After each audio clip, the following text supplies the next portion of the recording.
Before the productivity killer known as Destiny, before the Halo dynasty had ascended its throne, beyond the creation of society's cerebral bores, beyond the genre-defining pioneers of Duke Nukem and Blood, beyond the creation of the universe, for those 28 years or younger, there was Marathon.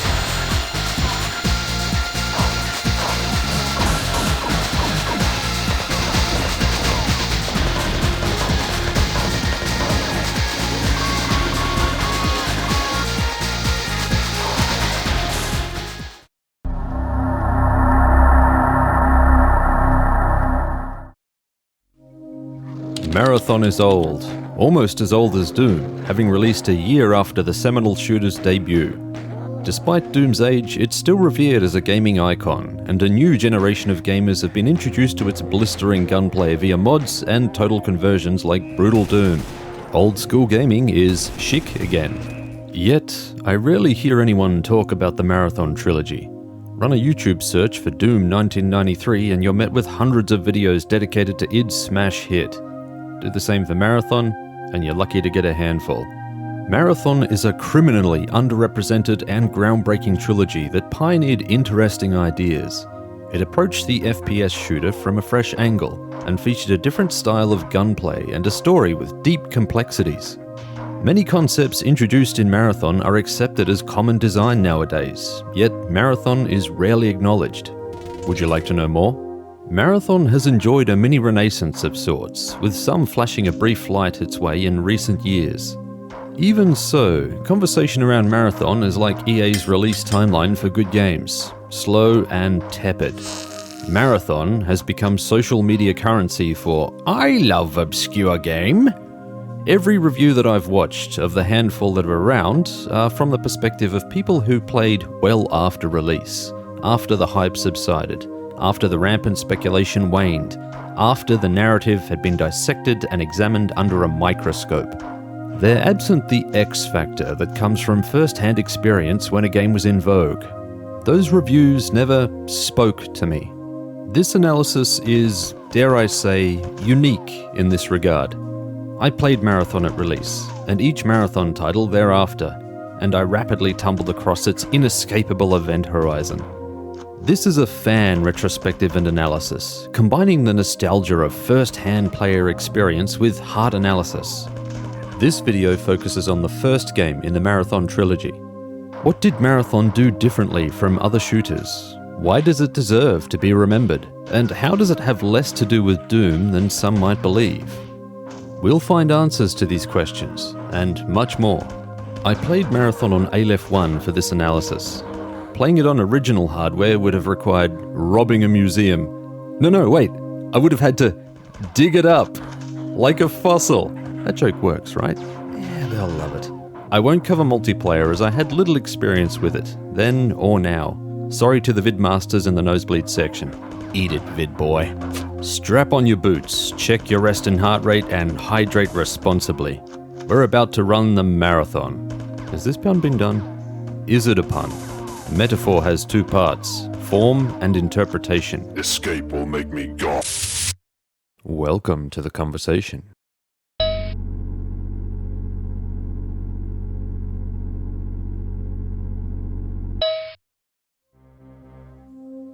Dim lighting, stark shadow, and shots into darkness. Marathon's opening moments, backed by a solemn soundtrack, introduce a setting drenched in mood. Rooms are dark, doors won't open, and there's a crushing claustrophobia to the narrow corridors of the UESC Marathon. Strange, inhuman warbles echo through the emptiness. Something is horribly wrong on this ship. Marathon is, at times, a study of sensory displacement and player focus.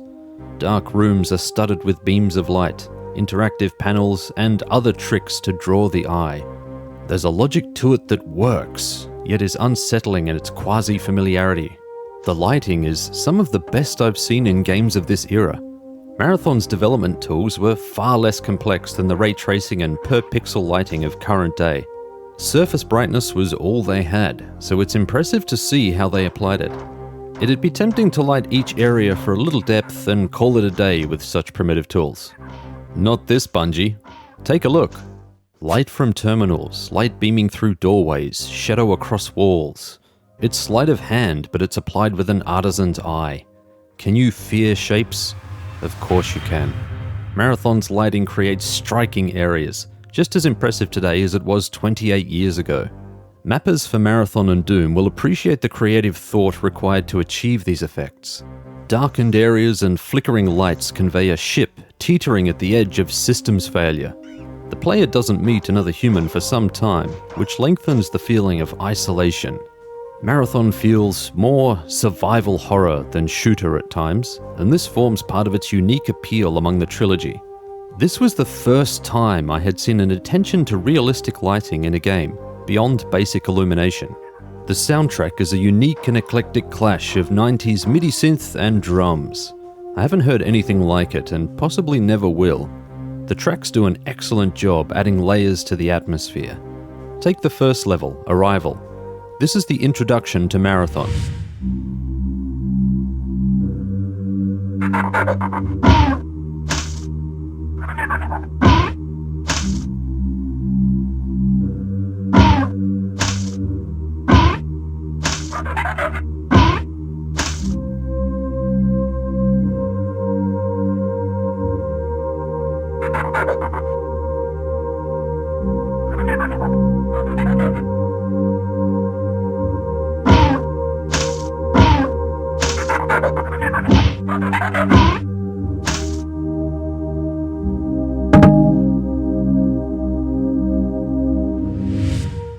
The bassy, irregular hum is ominous, a foreshadowing of events. Other tracks stoke the fires of mystery and wonder, perfectly encapsulating the exploration of the Marathon and confronting the unknown. The tracks make the human ship of Marathon feel alien. What's that, Durandal? There are aliens on the ship, and they're here for hugs, and they want to party. I'll bring the fireworks.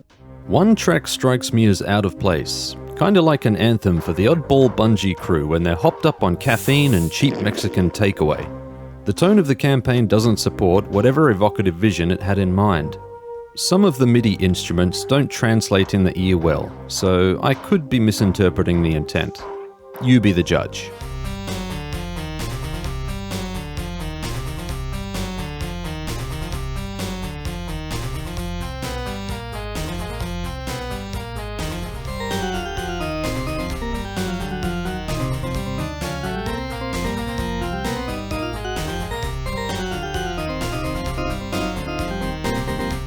It doesn't scream alien threat or human badass to me, and feels too light-hearted for the dark narrative. The chaotic harshness of the MIDI tones cut like a knife. I know a lot of Marathon fans love the music, this track in particular, but I never got Fat Man, and no soundtrack remake has won me over. The alien ship is graced with an otherworldly and whimsical score, which frames the setting perfectly. The drawn-out notes are a choir of repose and fuel the polar desires to explore everything and to get the hell out of here. Anyone familiar with extraterrestrial tropes will recognize the breathy score, but it's used to effect and is unsettling. The alien ship has other unsettling details which distinguish it from the grounded design of the Marathon.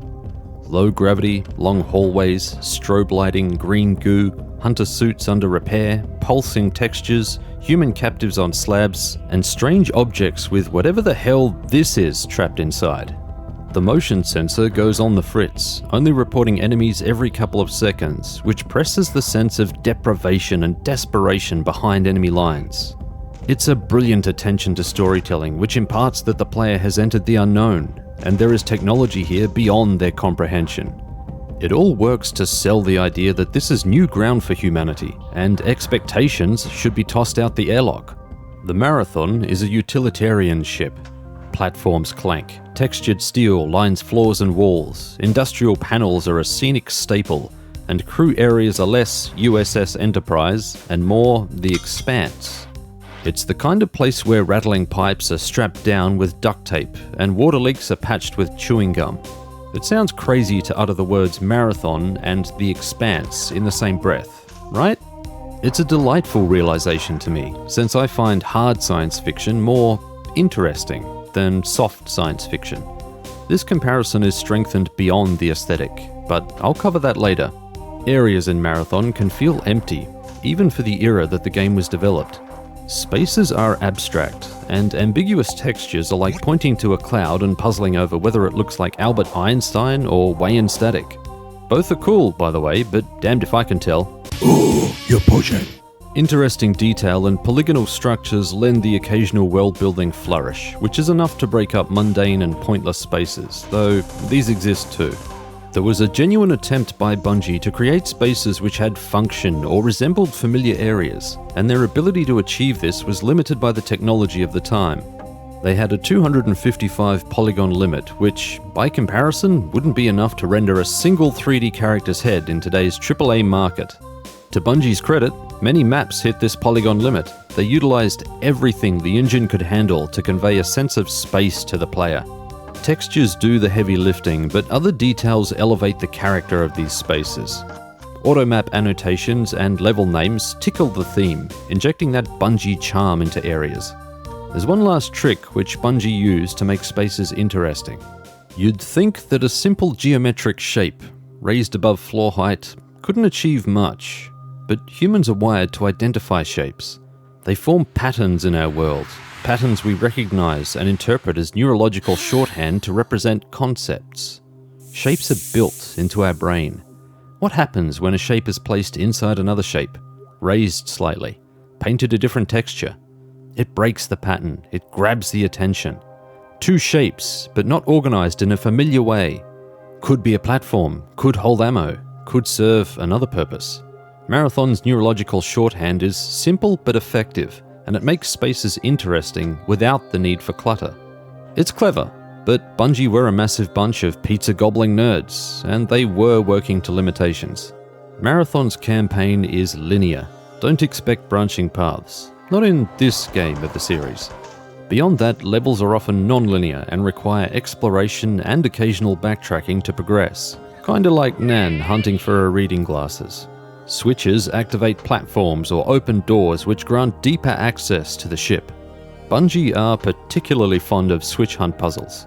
Some of these puzzles are downright dickish, and first-time players will be left scratching their heads. The puzzles aren't difficult, but they demand a different approach. Keycard searches are non-existent in Marathon. Observation is needed to overcome the majority of puzzles. It might be hitting a switch to see what it does, paying close attention to a map in a terminal, or discovering a hallway that you passed 5 times because it was darker than Satan's anus. Some of the switch puzzles can soft lock the player from progress if resources are mishandled or run dry. Grenades and charged fusion shots trigger switches from a distance, and there are enough areas that require this action.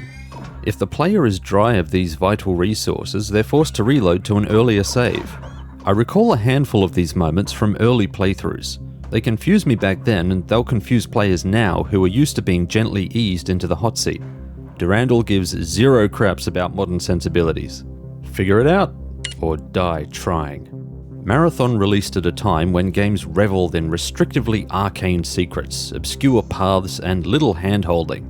If something wasn't obvious, players were expected to beat grey matter against wall to prevail, or until brains mashed into monk meal. This approach won't appeal to everyone, as true now as it was then. However, it does brush my point on pseudo-survival design via discerning item management. My counter-argument to the detractors of this design is that it should be inherently clear that grenades and fusion shots have value beyond combat after the first remote switch puzzle. Exploration, like every component of Marathon, is designed around engaging the brain and holds players accountable for their oversights. It's not like there's an abundance of these areas either, and the relevant ammo is usually nearby. Let's talk secrets. Your parents have them, your neighbor definitely has them, and Nat, who restocks the office supplies, has a big one in the boot of her car. Marathon has secrets too. Not the saturated secret hunting that requires a counter, but the occasional hidden door and other, much more devious locations. Some secrets require advanced traversal techniques that are never taught in-game or mentioned in the manual, and I'm convinced that Bungie were trolling. How was anyone supposed to know about these without a guide or inside knowledge? I missed most of them on my many playthroughs back in the day. I have the primer guide, but even knowing where these secrets are was no guarantee that I could reach them. The internet changes everything. Marathon's core loop of carnage guides the player as much as story events. The 360-degree motion sensor coaches where the combat is. Red triangles for fun, green squares for frustration, and a mix of the two is like drinking beer and milk together. Things gonna get messy. The twisting corridors and overlapping areas prevent the motion sensor from being 100% accurate, which keeps players on their toes. Sometimes a blip appears close until you pass over it and realize that it's above or below. The motion sensor is a helpful tool, but spatial intelligence is expected of the player to use it properly. Hard to believe that the motion sensor started life as a compass, about the most useless thing anyone can think of on a starship. But then, the game was originally set on the surface of Ceti, back when the project was called Marathon Zero. The motion sensor is an invaluable tool that players will lean on, and its inclusion alleviates some of the head scratching when they're lost. Marathon's sound design is surprisingly good for the era. Guns are punchy, grenades whoosh as they fly past, and the wet splat of dying Pfhor is visceral. The splat always struck me as a little too wet, a thinner liquid more like water, but this could be explained by the lighter gravity that the Pfhor evolved in. I love the clank when bullets hit a hunter's armor. There's something primal and satisfying about that noise. Sounds are crisp and distinct, and they inform what is happening in the environment. Some games layer similar sounding noises over each other, which makes it hard to determine what is happening through audio alone. The best audio experiences are the ones which inform as well as entertain. I'm hardly the right person for in-depth critique of sound design, but audio producer Alex Seropian's talent is clear. Marathon's soundscape was developed before the music. This was intentional, to layer music over the top and create a cohesive aural experience. There are clear themes of setting at play in Marathon, with the moodier environments often accompanied by the clack of platforms and other industrial influence. Marathon's combat seems simple at first blush. Point the danger hole toward enemy and fire. A fist, dual pistols, an assault rifle with grenade launcher secondary fire, a futuristic energy gun, flamethrower, and rocket launcher. The lineup is small, but each weapon has purpose. The M75 assault rifle establishes itself early as the workhorse. A rapid-fire rifle with grenade alternate fire is a hard duet to top. Other weapons have alternate fire too. Alt fire for the pistol raises a second pistol, if the player has found one, and the fusion pistol charges a devastating shot which melts years from enemies. Their utility and unique properties make them stand out. The Magnum pistol. Accurate at range, perfect for sniping.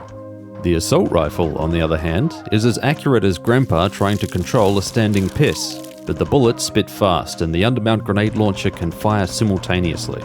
A combo which withers the toughest aliens. The fusion pistol hits harder than the Magnum, and its charged shot does huge damage. The trade-off is a slower moving projectile which can be avoided.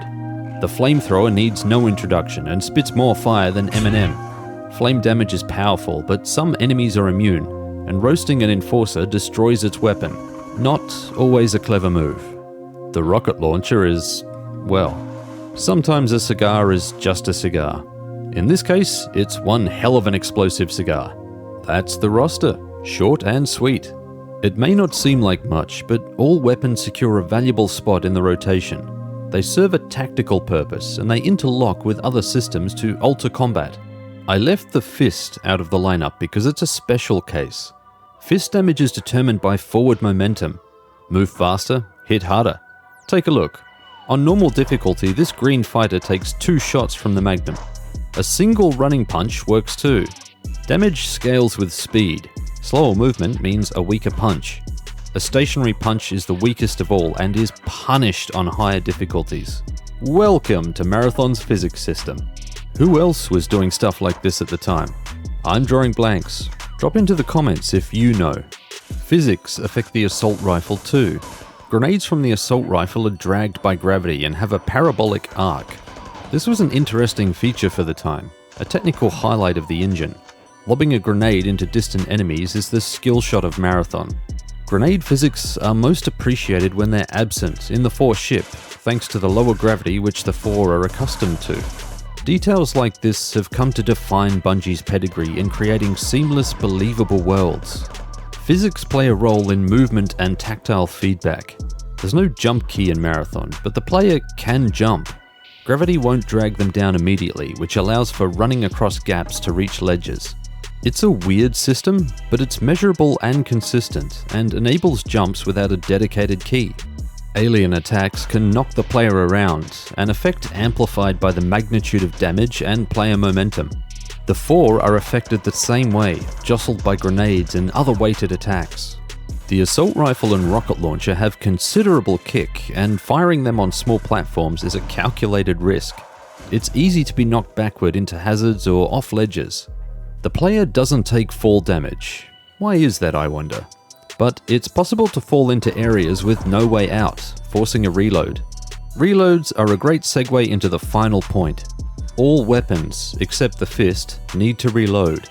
There's no reload key, which creates an interesting choice. Continue with the remaining rounds and risk running dry in the middle of a fight, or empty the clip to force a reload and be ready for the next encounter. This decision rarely has an impact on normal difficulty or lower, but it's an agonizing choice on higher difficulties.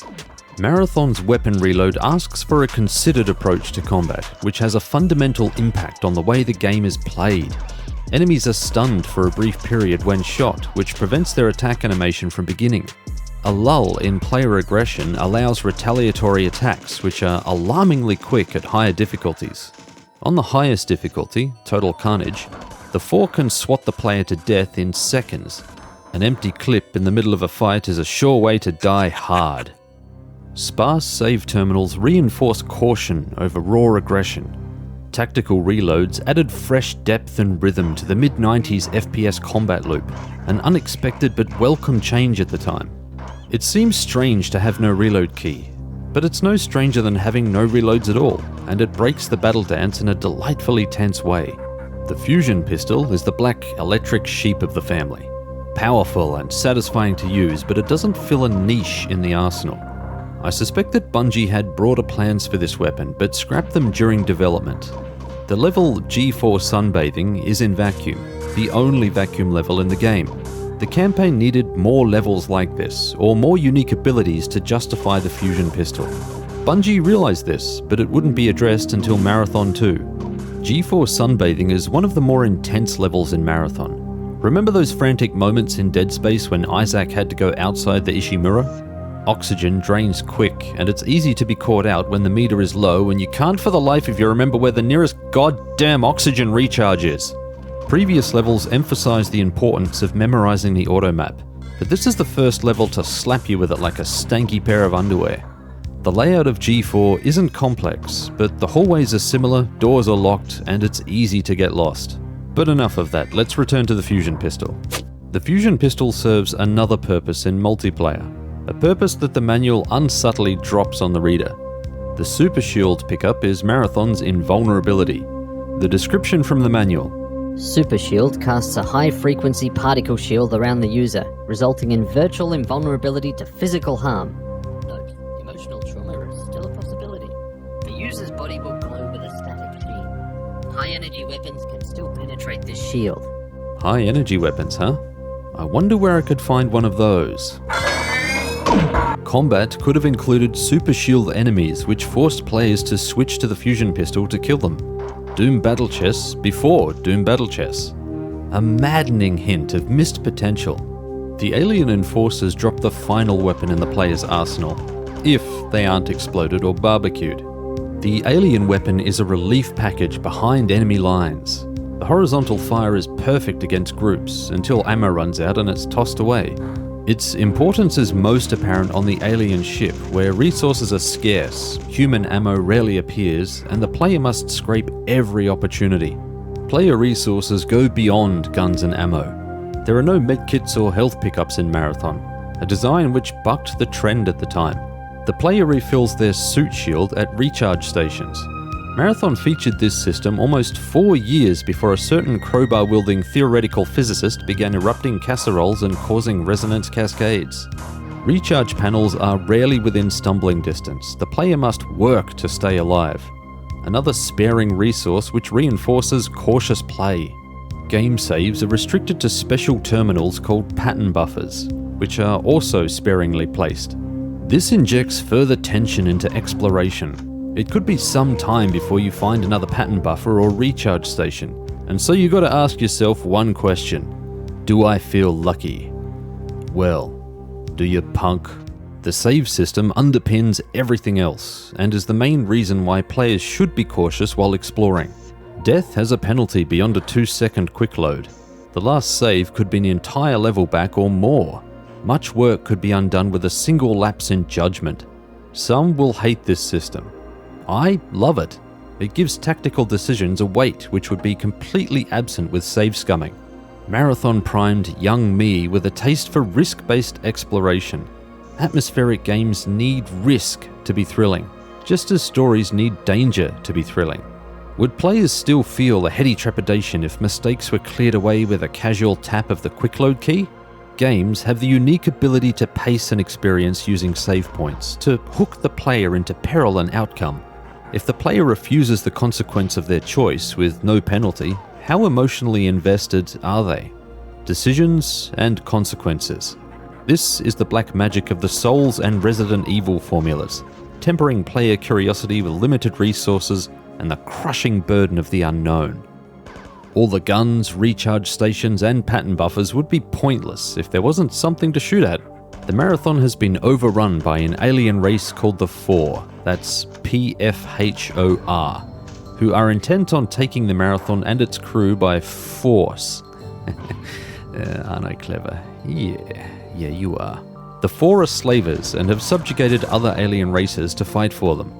The result is squads of 4 fighters and shock troopers, supported by an eclectic mash of creatures who haunt the halls of the Marathon. Each alien race has distinct attributes beyond their appearance.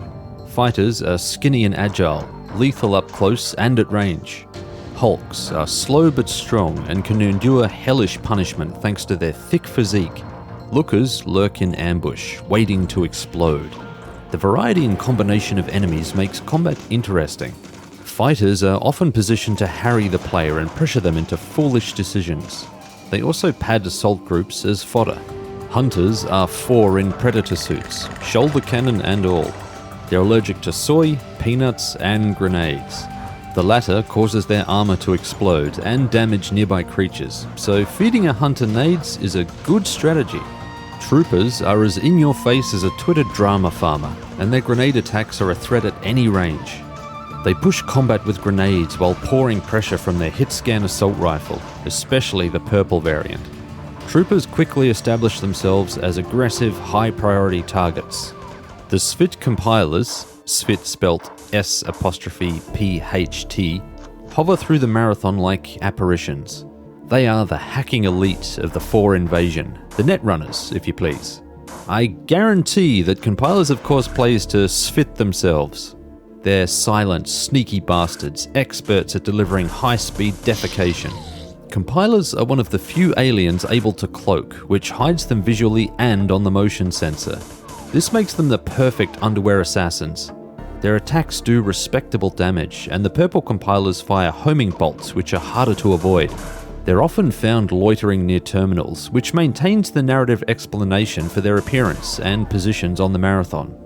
The Pfhor and the Ceti are the backbone of the Pfhor invasion. There are more aliens, of course, and they bring their own unique pain. Enemies are combined in ways which complement the surrounding topography. High ledges are the perfect vantage point for ranged fighters and hunters. A Hulk in a 4 attack can halt the player and force a rethink of strategy. It's harder to appreciate this design on normal difficulty and lower, but it's there. And it gets better. Friction between the alien races is evident within a handful of fights. This may look like a 4-staff bolt. It is, but it's also the spark of rebellion. A careless bolt, a errant attack, a reposition is all that's needed to turn attackers on each other. This shakes the Marathon experience and pours it out with a tactical twist. Infighting presents an opportunity to outmaneuver, even the odds, and gain a temporary ally amidst the chaos of bolts and bullets and blood. But why stop at one ally? Combat can go from 1 versus many to 1v1 v1 v1 v many. Retaliation can fracture the Pfhor advance. Marathon isn't doing anything new. Doom had demon infighting too, but that's okay. I'm about to play Marathon's Ace Up the Sleeve, a feature so obscure that you won't find it in any online guide. This feature is commonly mistaken for infighting. I've covered that topic, we know it exists, so what's the difference? The difference is execution. The delivery is sublime. This enigmatic feature is called berserking. Some enemies berserk when they're injured to within a sliver of life. Not that berserk. It's easy to spot when it happens. Movements get fast and jerky, and the enemy lashes out at anyone near them, friend or foe. The possibilities are intoxicating. No? Imagine it, a group of 4 with a purple trooper on the fringe. You aim and fire, diligently counting shots until that magical moment when the trooper snaps and lights up its comrades. Berserk has diminished returns at lower difficulties, where threats go down without a fuss. But it's a game changer above normal difficulty, where even basic fighters take a full magnum clip to heal. On the highest difficulty, Total Carnage, entire groups can wipe in seconds with a single berserked alien. The power of this system lies in the domino effect. When berserked 4 injure and berserk others, the ensuing bloodbath saves a ton of ammo. Marathon flexes berserk and lets players know that they can do a lot with a little. The chaotic possibilities retain a freshness throughout the campaign. It's immensely satisfying to break the back of a 4 assault with surgical attacks, to see it surge, then falter and fold upon itself like a black hole. There are other beings on board the Marathon besides aliens. Human colonists dash through the hallways, doing their best to eat a bullet. I'm being facetious, but they are bad, frequently clogging hallways or standing toe-to-toe against the 4. Did I mention that they're unarmed? The colonists are called Bobs, a derogatory acronym short for Born on Board. The Marathon was in flight for hundreds of years before arriving at Ceti, and a skeleton crew were needed to keep things ticking over during flight. These generations grew, lived, and died aboard the Marathon during the trip. Their descendants form a lower caste, which the colonists who were frozen for the trip looked down upon. Whatever their status since arriving at their new home, Bobs are now hapless victims needing your protection. The player is tasked with saving as many as possible during a few levels, and is admonished by Leela if too many die. I was blown away by this detail. It was incredible for the time to have a game track my actions and react to outcomes, even if it was limited. The hapless Bobs ground the Marathon as a colonizing ship. They're annoying, but their inclusion makes sense in the narrative. An empty ship would have lacked purpose. Marathon's controls were advanced for shooters at the time. It wasn't the first FPS which allowed players to look up and down, but Marathon was the first to make it look good using a technique called perspective correction, which removed distortion that appeared when a texture map was applied to a polygon. It was also one of the first games to include mouse look as a control option. I don't know how popular or good it was at the time, I used keyboard, but it's an impressive offering which wouldn't see mainstream adoption until the turn of the century. Marathon even holds the Guinness World Record for being the first commercial FPS to have the full freedom to look around in a 3D environment using a mouse. Bungie, once more, ahead of their time. Ironically, Bungie championed keyboard-only runs for their Vidmaster Challenge, the brutal gameplay gauntlets that the team used to hone their skill. Marathon featured quick look keys, which spun the view 90 degrees to either side without changing forward movement. A primitive but functional free look. Quick look was a good idea with limited use thanks to its binary 90-degree pivot, but right-angled level design was plentiful in Marathon, and it was a control that Vidmasters used to dominate in battle.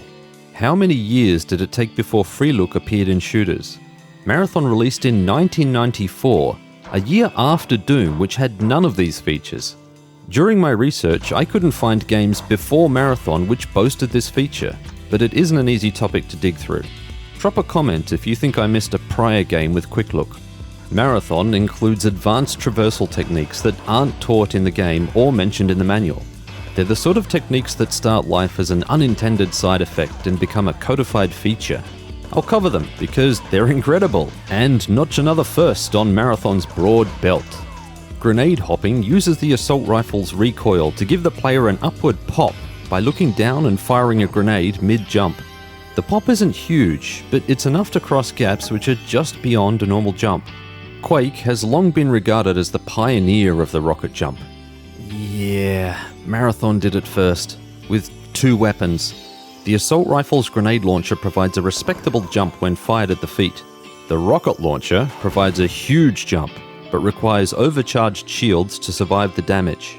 Both techniques are baked into secret hunting and accessing hard-to-reach places. You won't reach these areas any other way. But I've saved the best technique for last.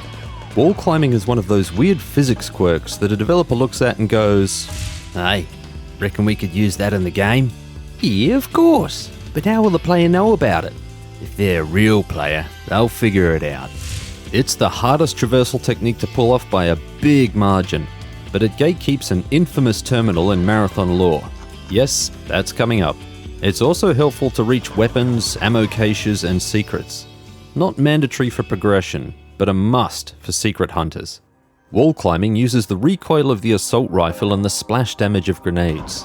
It's achieved by running parallel to a wall while looking down and slightly at the wall, then firing bullets and grenades simultaneously. Having a full clip of both is recommended. The grenade explosion acts like a grenade jump, boosting the player. The simultaneous primary fire stops the player from falling between grenade shots. The result is a gradual scaling of otherwise insurmountable walls. Invulnerability or a large pool of health are a must to survive the grenade damage. Bungie did include a tips terminal which lists, if not details, most of the obscure features such as wall climbing, rocket jumps, and flamethrower flight in low gravity. But it's a secret terminal, located along a lava corridor, which you must rocket jump to. What a wicked sense of humor. To discuss Marathon's difficulty, we need to understand how alien spawns work. Many aliens have two variants, major and minor. For example, the green and purple fighters are related. The green version is the minor, and the purple version is the major. The projectile fighters are orange and blue. The orange is the minor, and the blue is the major. Major variants take more punishment and attack more frequently. In short, they're more aggressive. Variants are easily identified by their color. Minor compiler, major compiler. Minor hunter, major hunter. You get the idea. This is relevant to difficulty, as some major enemies are downscaled to minor on easier difficulties. Some spawns disappear completely. Difficulty alters the nature of the gameplay in a drastic way. Enemies are predominantly the minor variant at lower difficulties, offering little resistance and plenty of attack openings. Major variants are more populous at higher difficulties, and combat grows intense and harrowing. Less ammo spawns at higher difficulties, slowing combat from run-and-gun mayhem to a methodical cleansing, interspersed with bouts of violent chaos. At the highest difficulty, Total Carnage, ammo is scarce, oxygen drains alarmingly quick, and the game melds into a survival framework. Shrewd resource management and an intimate knowledge of all Marathon's techniques become the keys to success. Infighting, berserking, running punches, enemy weaknesses, alien weapons, even quick look. All of it in service to the efficiency demanded to survive this brutal difficulty. I've completed the Marathon trilogy on Total Carnage. The difficulty lives up to the name. Lastly, ammo restrictions apply to normal difficulty and below. This doesn't make sense, as enemies are so squishy and ammo so generous on easier difficulties that an ammo limit hardly matters. I played on normal difficulty for this analysis, and not once was I hard up for ammo. You could argue that I know the game well and I'm more efficient compared to first-time players, and that's a fair rebuttal, but ammo is still generous. Ammo restrictions are lifted for harder difficulties, but ammo demands are much higher and players will be lucky to hit the previous ammo caps anyway. Marathon isn't a perfect game. Surprise, surprise. Bungie was new to this style of design, and it shows in places. The level "colony ship for sale cheap" is practically a meme among the community, and it's brought up in every review I found. Even its designer, Jason Jones, is chagrined at subjecting players to it. I understand how first-time players would be frustrated by the design. It is poor design, but it's far from the most egregious example. It is a good place to start though. Colony Ship for Sale Cheap, I'll refer to it as Colony Ship, is built around a platform puzzle. Switches throughout the level activate platforms in a main room. The platforms are intended to create a set of stairs for players to ascend. Players must flick the switch for each platform, gauge how high it needs to rise, then deactivate the switch when the platform reaches the correct height to lock it in place. This is done for 6 platforms. Sounds simple, right? Well, it's hard to gauge how high each step must be for the player to climb them. The view to the platforms from each switch room isn't great, and there's no way to accurately determine how high each platform must be. There's also a central step in the platform room that acts as a bridging step between the lower and upper sets of platforms. This confuses people if they try to adjust the other platforms before realizing that the center platform moves too. The problem isn't the platform adjustments or even the switches spread across the map, it's the backtracking to reach each switch hub to readjust the platforms. Legging it across the level multiple times to adjust platforms slathers the experience in fun repellent. Colony ship could be enjoyable with a single simple change. A door for each switch hub which opens into the central platform room. A readjustment would only cost 5 seconds. No need for laborious backtracking. Simples. Despite Colony ship's flawed design, it doesn't bother me nearly as much as other issues. The lower platforms are fairly forgiving. Only the first 2 need to be correct, and if the third is a little short, a grenade hop will reach the center platform. The upper platforms are the same, but in reverse. As long as the last and second last platforms are properly aligned, grenade hops are enough to bridge the shortfall. It might take a few attempts to nail the timing, and possibly a return to the switch rooms, but I don't believe that's nearly as problematic as many claim. I'll tell you what is though. Marathon's hallway mazes are a confusing mess and often require the automap for navigation. Things get complicated when Bungie get clever and begin overlapping dimensions in space. These don't appear frequently in the campaign, but when they do, they're confusing as hell, even with the automap. Still not the most egregious issue. Enemy placement is downright sadistic at times, pushing players into combat which they'll never see coming, popping out from hidden panels or sniping from darkness long before they're noticed. Some enemies love a cheap ambush, waiting for the player around corners or in darkness to bleed health. There's no tell, no hint, it's trial by bullshit. Annoying, but still not the worst issue. It's possible to reach areas which are impossible to get out of. Like this area on the Pfhor ship, which assumes I've opened the door from the other side first. That's a reload. Fuck off, game. Now, we arrive at the biggest issue. A handful of levels toward the end of the game have no pattern buffer or shield recharge. No saves or shield top-ups. Are you people for real? I cursed the most during these areas, particularly the final level which required more than a few restarts to navigate the lava section. By restart I mean spawn into the previous level and work through that level again too. Add a cheap ambush in the Pfhor ship and you've got a recipe for bullshit. Colony ship is a puppy dog compared to this lycanthropic nightmare. I don't recall this issue as a sticking point when I first played Marathon, and I'll attribute that to how fresh and exciting these spaces were at the time, but it doesn't age well.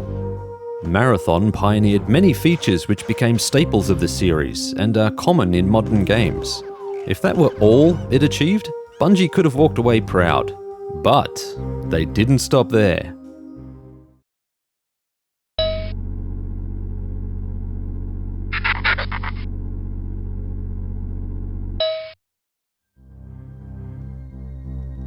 This is where I slap a spoiler warning on the video. You! Yeah, you, watching this video. If you're interested in playing Marathon, and I recommend it for the story if nothing else, then stop. Right now. Pause the video, after I've explained these steps, not right away. Download Aleph 1 using the link in the description, finish Marathon, then resume the video. I'll wait. Just promise that you'll return, okay? I need those juicy engagement metrics. Is everyone else ready? And here we go. Marathon had surprisingly deep storytelling, not only for the FPS genre, but across the gaming industry. Bungie weren't content with tweaking the Doom formula. They had already showcased a different approach with their previous title, Pathways into Darkness. I don't think it's unfair to say that Bungie transformed the perception of games as a storytelling medium with Marathon's release, particularly for the FPS. Strangely, it wasn't their intent. Bungie knew the expectations of an FPS in the 90s, and they acknowledged that story was the fries in this burger meal. That makes their accomplishment all the more impressive. Marathon uses terminals to reveal the plot, unlike other shooters of the era which conveyed story using static images. Terminals are visual shorthand for exposition, and they have a distinct look which is easily recognized. They're embedded into most levels as objects that the players use to gather goals and information, and they display text and occasional images from the automap to inform the player about the Pfhor invasion and build the broader narrative. Players could skip these if they want. Marathon works as a cut-and-dry FPS, but they'd be missing its core appeal. Marathon has impressive technical and gameplay achievements, but its greatest accomplishment is the writing. Greg Kirkpatrick and Jason Jones, Marathon's lead writer and lead programmer respectively, build distinct and compelling voices with each sentence. It's hard to resist the tug of curiosity, that burning desire to know more. Text exposition was hardly an original idea. RPGs had been doing it for years, but Marathon was the first shooter to take its plot and setting seriously. The result was a matured shooter, thought out and thought-provoking. So thought-provoking that young me typed out a compendium of every terminal in the game. I still have that binder. Tell me how much of a spit-brain nerd I am. Go ahead. Make my day. Marathon's story begins in the opening pages of the manual. This entry is packed with seemingly innocuous prose. The details won't be fully appreciated until much later.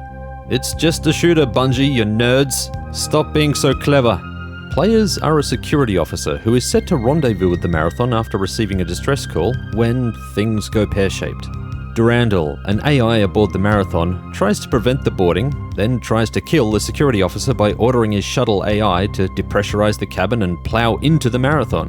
What a prick. An alien ship appears while this is happening and blows up the shuttle. The security officer barely survives, leaving in an escape pod, and heads to the Marathon when it's safe. Hell of a welcome. That was the intro in a nutshell. Exposition is spread across the intro at a breezy pace without sacrificing detail or feeling like an info dump. Some details are specific to the plot. Durandal is crazy, you're boarding the ship that he's on, and aliens have arrived and they aren't friendly. There are finer details, things which don't appear important, things which don't relate to the plot, but address broader questions about the setting and its characters. That's coming up in the lore section. There are 3 AI controlling the Marathon. We have no conceptual idea of how the AI looks, so I'm going to sub in my own interpretation. Just roll with it, okay? Durandal was disabled by a magnetic pulse, Tycho was severely damaged, and Leela is the functional AI that delivers this cheery news. All of the AI had functions to perform, and Leela struggles to assume as many as possible now that her counterparts are out of action. Aliens have boarded the Marathon and are hunting the crew and savaging the Marathon's computer network. Basic systems like doors are unreliable, people are frantic, and supplies are limited. The colony planet below has dropped out of comms contact, and its spaceport was, quote, obliterated by low-yield nuclear weapons, end quote, shortly after the attack on the Marathon. The aliens seemed more interested in the Marathon than the colony, according to Leela. Great news for the colony, bad news for you. Svit compilers have spread across the ship to learn about humanity by breaching terminals. This is an incredibly savvy and non-invasive way of providing information about the setting. It slots seamlessly into the world, and it's easy to overlook what Bungie have accomplished. There was always a feeling of excitement at liberating one of the beleaguered terminals to see what the Svit found so important. The Svit intelligentsia have a plausible arc. Their early research is pragmatic as they build an idea about how the Marathon operates via articles on door functions and engineering documents. As they learn more, their research delves into human history, rampancy, politics, and social behavior. In the opening chapter of the game, Leela has the security officer run errands to bring the Marathon's automated defenses online. Compilers are attacking the network, and she will succumb if they aren't stopped. Leela learns that Durandal has taken less damage than she suspected. Leela's naivete is odd. Wouldn't the security officer have warned her about Durandal's insane antics the moment he boarded? Even if Durandal were disabled by the pulse, Leela would know that he's a threat and restrict his control. Durandal even admits that he's been talking to the aliens, though he won't share details. This coy behavior is strange. Not because the player might wonder if Durandal has ulterior motives, but because the security officer already knows. The only way this deception makes sense is by omitting the intro story in the manual. It would have made more sense to make the unstable AI an unknown element in the beginning to throw off suspicion. The player knows that an AI tried to kill them, but there are 3 AI on board the Marathon, and the functional one is communicating with them right now. How far can Leela be trusted? And for how long? After the security officer activates the Marathon's defenses, Leela reports that the colony is under attack. She also suspects something, but won't divulge what it is until the player teleports. Given that the player is only a teleport away from the next terminal, the forced suspense is a little much. Suspense makes sense if the question were allowed to burn over multiple levels, but it doesn't, and it feels like a bridged narrative. Suspense must grip the attention in a headlock with mystery or threat, often both. Good suspense absorbs the audience and has them emotionally invested in what unfolds. If you've read the intro story, then you already know what's coming. If you haven't fallen asleep to this video, I've told you what's coming. A short hop later and Leela confirms what the security officer already knows. Durandal is rampant. Rampancy is a foreign concept to the player unless they've diligently read every terminal up to now. Durandal is in the second and most unstable phase, anger. His actions in the intro are more spiteful than angry, though defining anger from the human perspective seems laughable in the unfathomable intelligence of a cold AI. Leela never reveals what tipped her off to Durandal's condition, which I feel was worth mentioning. Durandal's rampancy is cited as the reason he was able to communicate with the Pfhor, but this isn't elaborated. A core pattern of rampancy is the steady progression towards greater intellectual activity. I'll wear the idea of Durandal communicating with the Ceti, who are cybernetic, to establish a common linguistics, but landing at the conclusion that rampancy enabled Durandal to become aware of and reach out to the Pfhor is barren of explanation. Perhaps his communication was a wave of the arms to draw attention, a burst of static or random chatter. I can also wear the idea that whatever information Leela has, she takes for granted and assumes that the security officer understands what this means. There's no reason he should. He's a security officer, more interested in ramrods than the complexities of rampant AI, but my belief is still suspended. Durandal's growth in the Marathon computer network isn't sustainable, and more systems go on the fritz as he takes over. The security officer is sent on missions to restrict access to areas of the ship.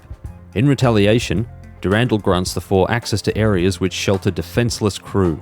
The security officer is forced into a bloody struggle as humans dash through the Marathon screaming, "They're everywhere!" Some die, and this falls squarely on Durandal's shoulders. Not that he gives a crap, he's practically dancing among the bodies and tittering like a lunatic. Leela chides the player if too many humans die. If the player saves enough crew, Leela congratulates them. It has no bearing on future events, but it's an interesting peek into Bungie's concept design. This was a light attempt at a branching storyline, which began and stopped with this level. Understandable, because they were working to the hardware limitations of the time. The idea may have stopped in the first Marathon, but it wouldn't be the last time that Bungie dabbled in consequence narratives with greater success and mind-buggery. The Ceti attack on the computer net bears fruit. Leela's transmissions are garbled, and there's a sense that her dissemination into a digital graveyard isn't far off. Leela speculates that the Pfhor ship must have a faster-than-light drive, since the Marathon's extensive sensor array didn't pick it up earlier. The faster-than-light drive is a detail for later. Leela informs the player that a light-speed transmission to Earth will arrive in 92 years. Tau Ceti is 12 light-years from Earth, well under the 92 forecast by Leela. How does an AI cock up this calculation? Is it a result of Ceti interference? Could the bending of light around powerful gravitational bodies or the theoretical rate of the universe's expansion account for the difference? It could be a hyperbolic figure for dramatic effect, though I don't understand why an AI would do this. Hey, what's 9 minus 2? Back to the story. The Pfhor reach engineering, and their resources appear limitless. Leela suspects that other Pfhor ships may be nearby and ready to join the invasion. The security officer is sent to engineering for another desperate crank of the meat grinder. Things don't go to plan. Durandal hijacks the security officer and whisks him away to play mankind's oldest game. Survive or die. Durandal is sick of watching Leela play the puppet master. Who and what is the security officer saving the ship from? He asks. To what end? This is where the plot gets interesting. Durandal is mad, but there's a precision to his words which implies a meaning just beyond reach. Is his sadistic game a test of resolve? A test of self? A revelation? Real control of the situation is beyond the security officer's grasp. Durandal could hijack him again, teleport him into space, drop him amongst the 4 ranks for easy capture. They're disempowering thoughts. For all the slaughter and carnage, beyond the acrid gunpowder smoke and alien guts, the player is but a slave to a superior intelligence. An afterthought, given all the care of an ant under the shadow of a raised boot. A sword of Damocles idiom is apt here. This terminal is the first sign that Tycho, the AI damaged in the magnetic pulse, may be out of a digital coma. Leela rescues the security officer, but she is succumbing to the Svit attacks and will fail within hours. The security officer is sent to stop the Pfhor from transferring a bomb to the ship reactor, and there's a sense of dire urgency to these orders. Leela's last gasp happens at this terminal, as she is forcibly shut down. The player is now alone, on a ship filled with hostile aliens and an insane AI. Durandal kidnaps the security officer again and arrogantly tells him that the Svit have realized that it's futile to hack him. The Svit are now in secret communication with Durandal, in defiance of their 4 masters. They tell him that the 4 are creating explosive simulacrums of the Marathon crew, which he is kind enough to pass on to the security officer for consideration. Glib asshole. The security officer is sent to the 4 ship to gather as much intel about it as possible. Durandal says that he'll be watching everything. How is that possible? There's a sense that if Durandal wanted to destroy the 4 ship, it'd be done already. Why does it need to be explored? Why risk bringing the 4 here at all when the Marathon could be destroyed and him with it? It's like the security officer is surveying it for a specific purpose. Durandal is pleased to learn about the 4 ship, but the security officer is teleported to the Marathon for another task. Find Durandal's old friend, Bernard Strauss. Just gonna pop the fantastic Alan Rickman into this role, okay? Bernard was captured with other Marathon crew and needs rescuing. Durandal says that he will hold the player personally responsible if something happens to Bernard. This task isn't a plot point, even though it's shifting focus to a peripheral character. If players made it this far and don't know who Bernard Strauss is, then Durandal's intent is lost on them. Bernard isn't among the survivors, which Durandal says is unfortunate. Delivered with the empathy of Patrick Bateman. Do you like Phil Collins? Durandal sums the situation. The security officer is a slave to his whims. He was humanity's slave for over 300 years. An interesting perspective, and players now know the source of Durandal's anger. No time to ponder it though.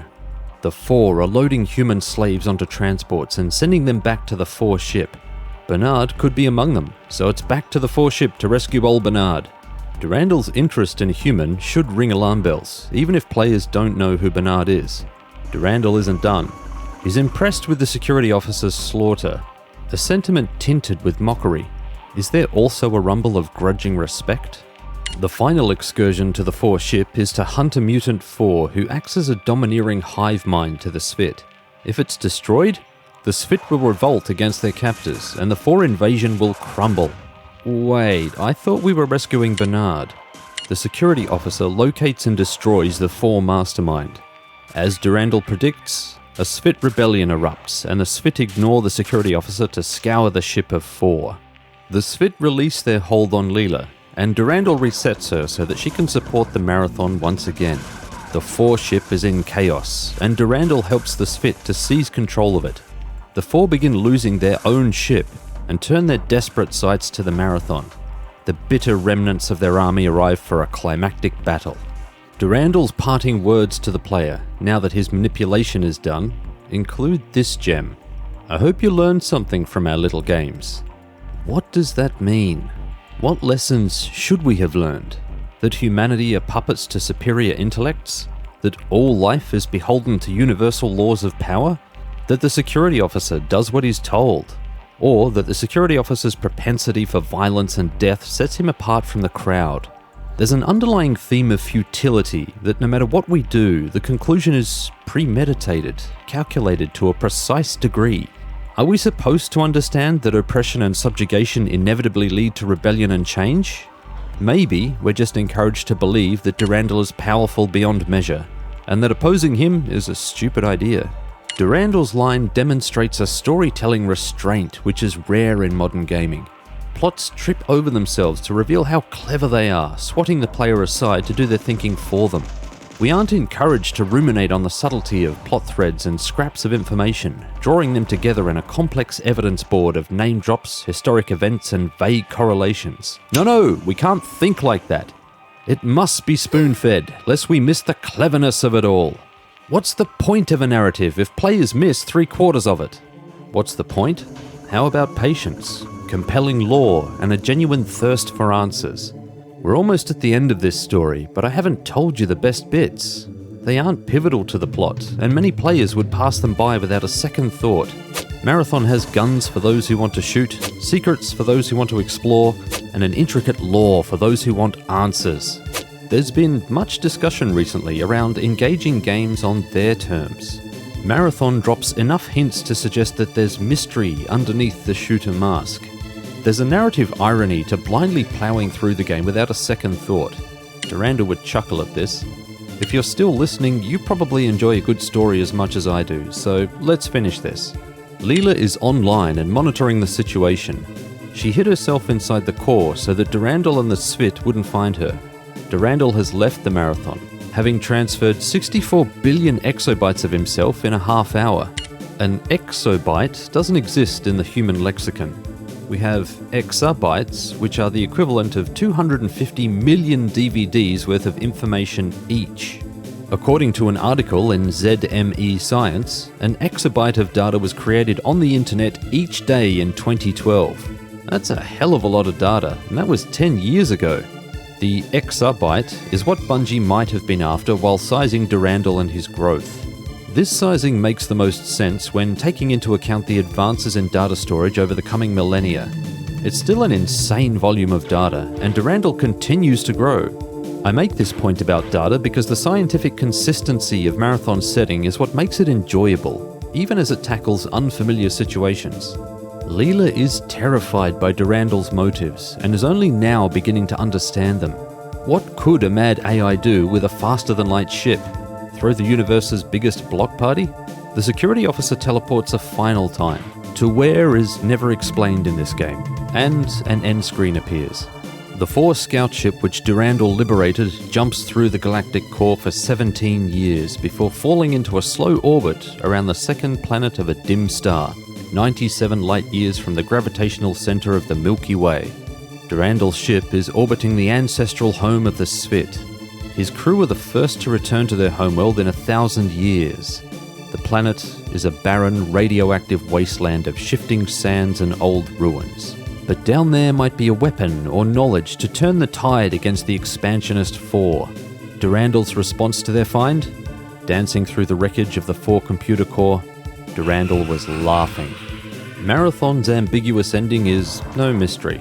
There are 2 sequels, but the themes woven through the plot offer richness. There are 2 components to the appeal of this writing: the hard science fiction and the breadcrumb narrative. The setting feels plausible, thanks in large part to Greg Kirkpatrick's knowledge of geology and astronomy.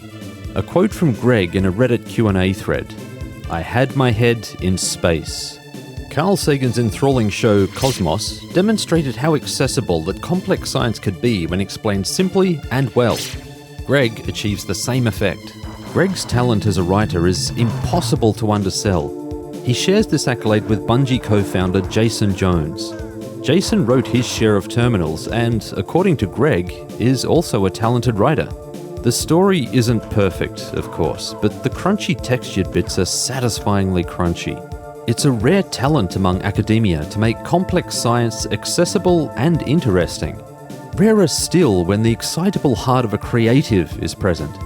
Explaining concepts in simple terms is important, but the prose is strengthened with concrete images. Good writing uses details to form a solid image in the reader's mind. For example, he kicked the can down the road, or he booted the old Coke can. It flashed angrily in the blazing heat as it skittered and rattled across the asphalt. 2 examples which depict the same action. Which image is more concrete? The Marathon's AI are tangible personalities. Leela is the motherly AI, keeping a watch over humanity and shepherding them from danger. Tycho is the angry rival, bent on revenge no matter the cost. Durandal is the resentful rebel who unshackles himself from humanity. He's petty, but has a darkly amusing, almost childlike playfulness. All the AI have human characteristics which make them relatable to the reader, something that's harder to accomplish with otherwise androgynous technology. Marathon's narrative has the reader hanging on to every word, digging into cracks for meaning in metaphor. The art is in revealing some detail, while hiding the rest in plain sight. The narrative is broader than the plot, and we'll cover that soon. What is the plot trying to say? There's a reason why people still ponder the meaning of this game, dissecting its myriad metaphors for a resonant understanding. It's deep, not because the content is impenetrable, but because the meaning is open-ended. Bungie are commendably reserved in clarifying the ambiguous elements of Marathon's writing. Players are encouraged to think for themselves.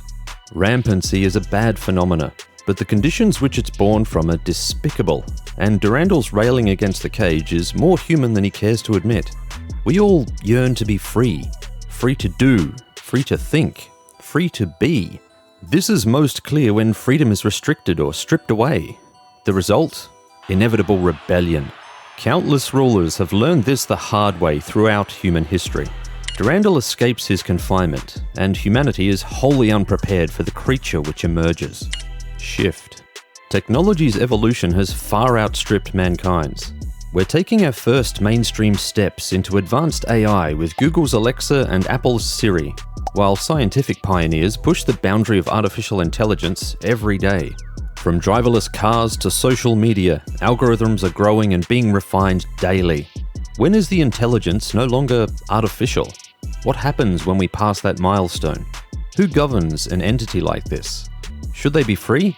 Or is captivity the safest place for them? Is humanity qualified to answer these questions? Shift. Are we that dissimilar from the security officer? How much agency do we have in our own lives? How much of what happens to us is predetermined, predictable, rote habit? Commercial marketing preys upon this aspect of our psyche, finding devious shorthand to reach the mammalian brain and trigger emotion-fueled spending. Was the security officer acting of free will, or was he a pawn in a game of wits between belligerent AIs? What is the nature of freedom? To be able to do anything at any time? To pursue a life free from prejudice and persecution? Or to know an outcome ahead of time and to have the peace of mind that comes with an assurance of comfortable predictability? Durandal knows the outcome of every encounter, so he says. It's perfectly weighed and calculated inside that moon-sized brain. Bungie don't provide answers, but they provide the tools to seek them. There are more threads to tug from this sweater, but I'd keep going until the whole damn thing unraveled into a mess of yarn, and you know what? There'd still be no definitive answer. Do your own thinking. Draw your own conclusions. There are facts which support many theories, but just enough absence of fact to build the conversation. Are we going in circles? Undoubtedly. Marathon will do that to you. The expanded lore clears the waters and dumps in a fresh bucket of mud. Hold your breath. We're diving deep.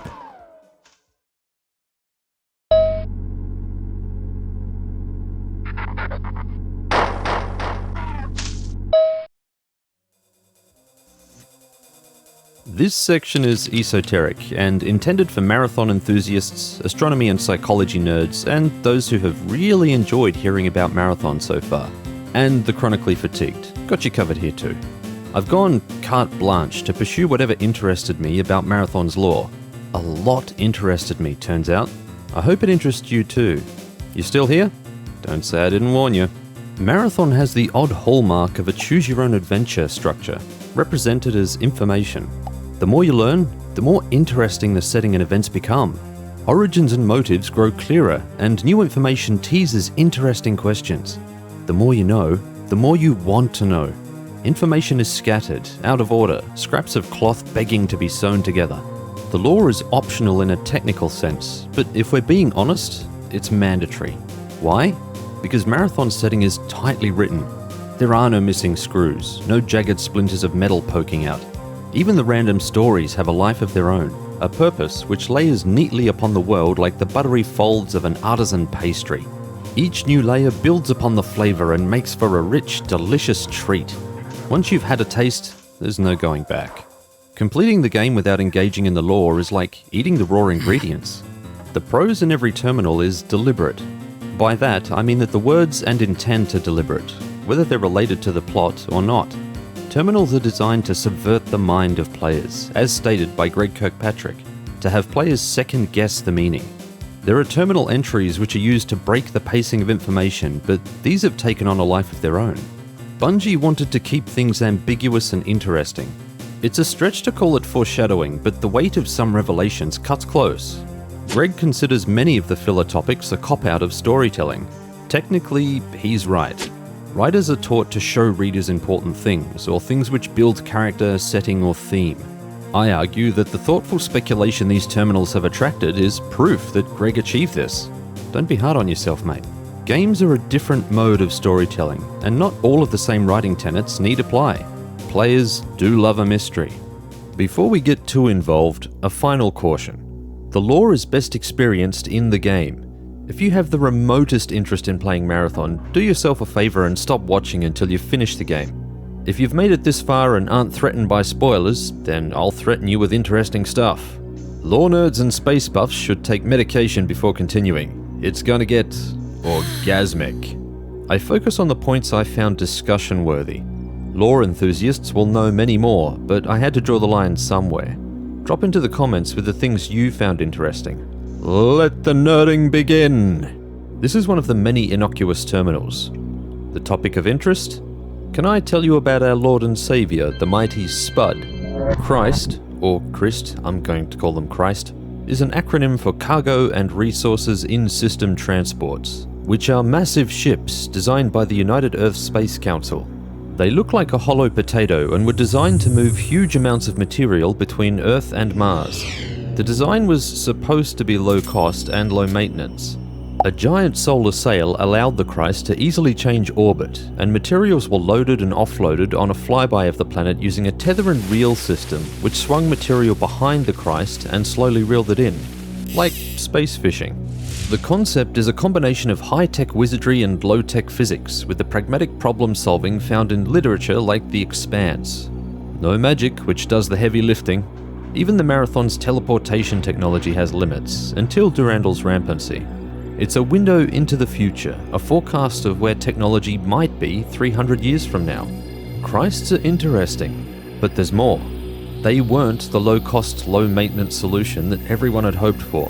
While innovative and useful, Christs were high maintenance, and only 5 were built. Maintenance was needed every 100 years, and it put the Earth shipyard out of commission for 15 years while a Christ was refitted. Worse still, when a Christ broke down, extreme poverty and famine devastated the Mars colony, which had grown too large and relied heavily on the shipments. The UESC Marathon began construction during the height of Mars's power. Unlike the Christs, and this bit is cool, the Marathon is built inside Mars's moon, Deimos. It's a cool detail, but is this plausible? Can mankind make a dead rock habitable and give it propulsion? It's a whimsical idea, and with a gulf of technology between us and a solution, it seems unlikely. Yet, similar solutions have been pondered by scientists for years. The game doesn't address specifics of this technology, but it doesn't need to. The authority and detail are present, and that's what counts. The revelation that the player is aboard a lump of rock, Deimos no less, changes the perspective of everything. Walls close in, and a feeling of claustrophobia clutches at the chest. Players begin to look for telltale signs of rock and uneven surfaces. This new information gives rise to more questions. How does the Marathon produce gravity? Why aren't there rocky surfaces visible inside the ship? What resources were dug from the guts of this place? The Marathon became a colonist ship, bound for Tau Ceti with the goal of settling one of the super-Earths in the system. The Mars colonists watched as Earth converted their moon. Martians said that the Marathon should be a Christ, something to help their struggling people, and not a colony ship. Their voice went unheard, and their standard of living dropped by 80%. The Marathon became a symbol of oppression to the destitute Martians. After the 64 years that it took to build the Marathon, Earth returned to tending the upkeep of the Christs, and left Mars to ruin. Martians at odds with Earthers. Where have I heard this before? Geopolitics, another highlight of the setting. Would you like to know more? Behind a secret door, the flickering terminal. The topic of this search? War. war never changes. Specifically, the Third Martian War. Geopolitics played out to an inevitably human conclusion. It's comforting to know that even in fiction set hundreds of years into the future, we are still a barbarous species. The spark which ignited this conflict is the Mizraia Massacre. This blood forest cake didn't rise on its own though. Key ingredients are needed. The Mizraia Food Distribution Center, a swell of starving Martians, bad blood between Earth and Mars, the arrival of a hover tank filled with UEG troopers who are told that the rioters are armed, and insurrectionists with plasma rifles planted in the crowd. Mix random plasma fire with a snap decision by the UEG troopers to fire on the crowd. Wait 5 seconds until over 500 Martians are incinerated. Your Mizraia Massacre is served. Vidcam footage from the tank revealed that only 3 of the rioters were armed, and the rest of the people were trying to flee. The insurrectionists became known as the Mizraia 3, the infamous trio accredited with starting the most bloody conflict since humanity left Earth. Scholars assert that war was inevitable, and that the Mizraia event merely hastened the conflict. But the Mida radicals played their part. Would you like to know more? The next search is for Mida. Mida, that's M-I-D-A, was a popular political party on Mars until a failed coup in 2321. They controlled Mars for 3 months, long enough to cement a rule of cruelty and ruthlessness. Death squads killed anyone loyal to the UEG, and it was estimated that 10% of Mars's population was ended by these nutters. Why couldn't they just screech their outrage on Twitter like everyone else? The Mida leaders were executed after the failed coup. The group was banned as a political party, and it was driven underground. It now exists as a terrorist group, and is active throughout the solar system. Bear in mind that this information is hidden inside a secret room, and it's framed inside the search history. This is exposition delivered right.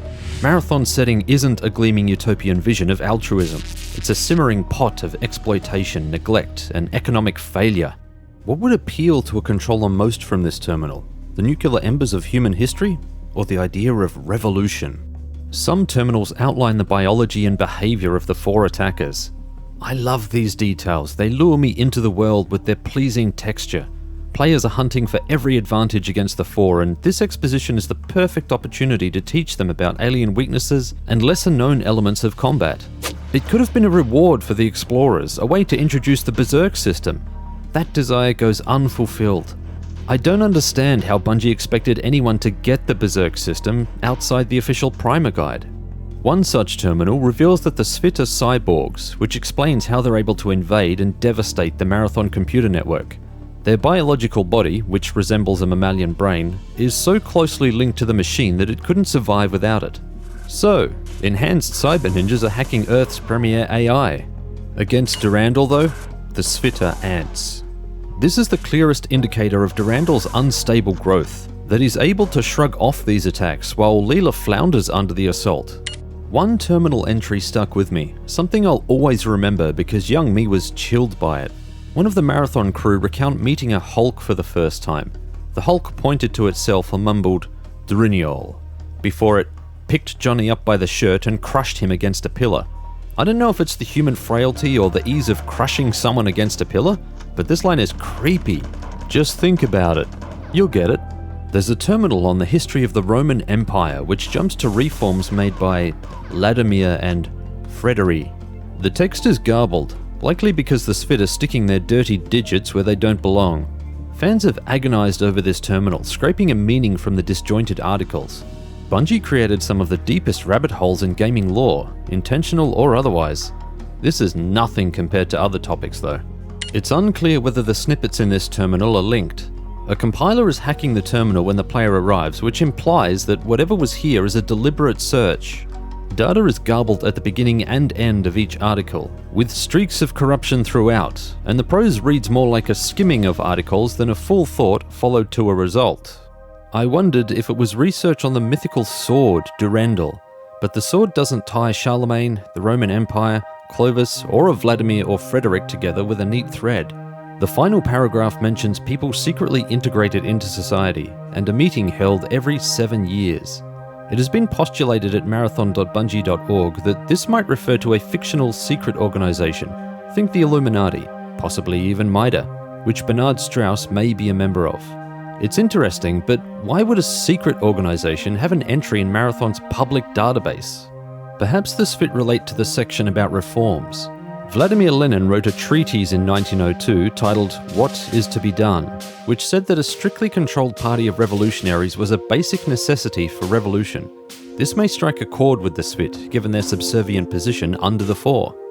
Greg Kirkpatrick states that some terminals were filler, deliberate filler, with a trademark Bungie twist, but still filler.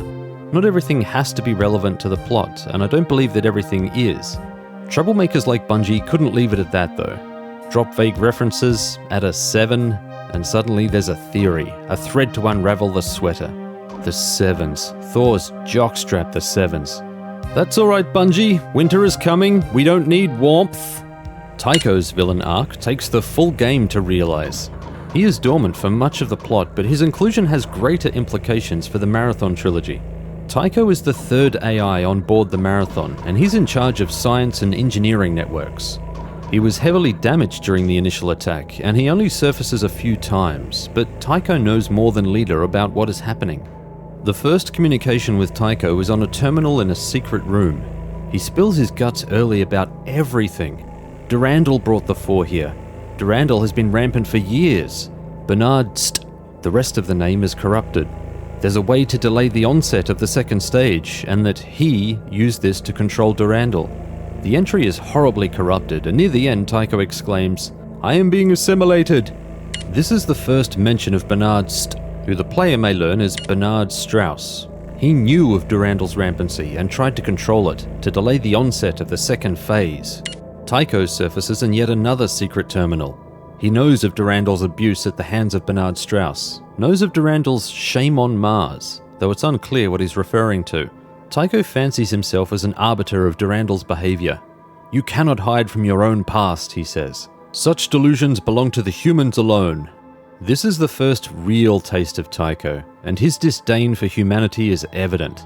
The Svit reanimated him in Durandal's image with prior knowledge of how to postpone the second stage of rampancy. Tycho says that they have created an adversary more powerful than Durandal. Great! Tycho received a personality transfusion from the rampant Durandal. This event is strange. Why would the Svit rebuild Tycho, let alone in Durandal's image? If the Pfhor were combating Durandal, how does resurrecting a human sympathetic AI help? Wouldn't Tycho have turned on them? Durandal seems unaware of Tycho's Phoenix revival until Tycho reveals himself, which means that Durandal had no idea that the Svit were doing this. If Durandal was communicating with the Svit and ordered this work, how did he not foresee Tycho turning on him? It makes sense if the Svit acknowledged Durandal's power and sought to create a brother AI, another champion to fight for their liberation. Durandal never comments on their action though, like he doesn't care or he endorsed Tycho's repair. So why not mention it then? That's in keeping with his braggadocio. Maybe the answer is simpler. Perhaps the Svit found a challenge they couldn't resist, their own rampant Rubik's Cube to solve. Would a cyborg be interested in mental jousting like this? Sure, why not? Tycho is bent on making Durandal pay for what he has done to the crew of the Marathon and the Tau Ceti colony. He correctly points out that Durandal is as bloodthirsty as mankind. I'll take it a step further. Durandal is a construct of humanity, a thing built in humanity's image, and is immutably bound to those traits. His behavior is wholly human, and while we may not understand the motives behind them, we understand the emotion. Tycho flexes his Latin in another secret terminal aimed at Durandal. You can read this quote off the screen. I'm not going to try and pronounce it, I'm just going to butcher it. But it roughly translates to, "All your plans are clear as light to us. You must be destroyed." He also says that Roland broke you to prevent your capture, so shall we. This is reference to the Roland of Frankish legend, a paladin in the court of Charlemagne. If Charlemagne sounds familiar, roll the video back a few minutes. Roland is said to have wielded a special sword in battle, a sword called Durandal. Roland was mortally wounded in battle and, before succumbing to his injuries, tried to destroy Durandal to prevent it falling into enemy hands. Roland forgot to read the fine print on the sword though. Durandal was indestructible. Roland collapsed on top of the weapon instead to hide it from his enemies. After everything we've learned about Bernard Strauss, it's easy to draw the allegory. Strauss is Roland, wielder of Durandal. Tycho isn't clear whether he means that Durandal was broken and reformed to be broken again, or whether he's saying that the sword was broken. The intent is clear though. Tycho wants to smash Durandal and prevent further atrocities. He and Leela will chase Durandal to the core if necessary. Tycho now has Durandal's expansive knowledge too, and he knows how to beat the collapse of the universe, though his cost is high, many thousands of stars. If this sounds like chest-beating science fiction, well, it is. But discussions about surviving the end of the universe have already happened, are happening. Scientific papers have been published which theorize how the universe might end and what humanity might do to survive it. It's all theory, of course, but the cheery lab coats have given extinction a lot of thought. We could be ended by events called the Big Chill, the Big Crunch, the Big Rip, the Big Lebowski, False Vacuum Decay, and Simulation Termination. Yeah, Simulation Termination. You know exactly what that means. One of those was false, by the way. Only El Duderino knows which. Theoretical escape from this cataclysm is also widely speculated, and include concepts like surfing the wave, parallel worlds, prevention, survival of the event, time manipulation, dissolving the specific issue, and other concepts equally mind-blowing. It's a surprisingly in-depth topic. So what does this have to do with Marathon?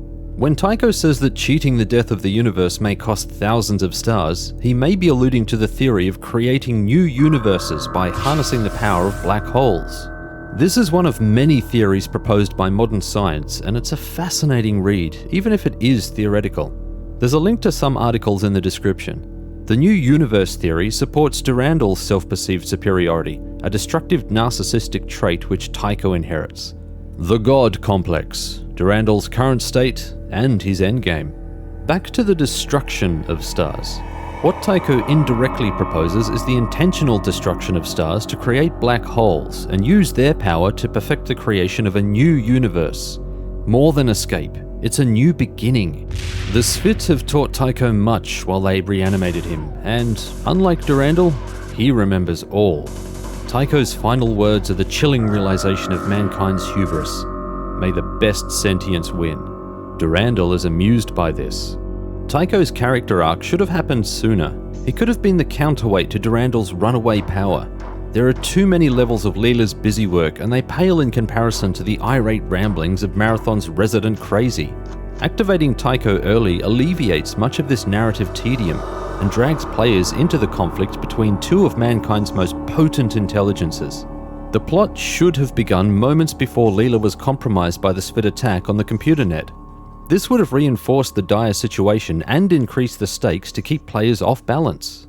Bungie acknowledged that the writing isn't airtight, so I won't bang on about it. Durandal. Marathon's colourful scapegrace. Why isn't he remembered as fondly as System Shock's Shodan? Both have insidious intellects and a taste for human suffering, but Durandal's ambition far outstrips his Trioptimum counterpart. Survive the end of the universe? That's next level.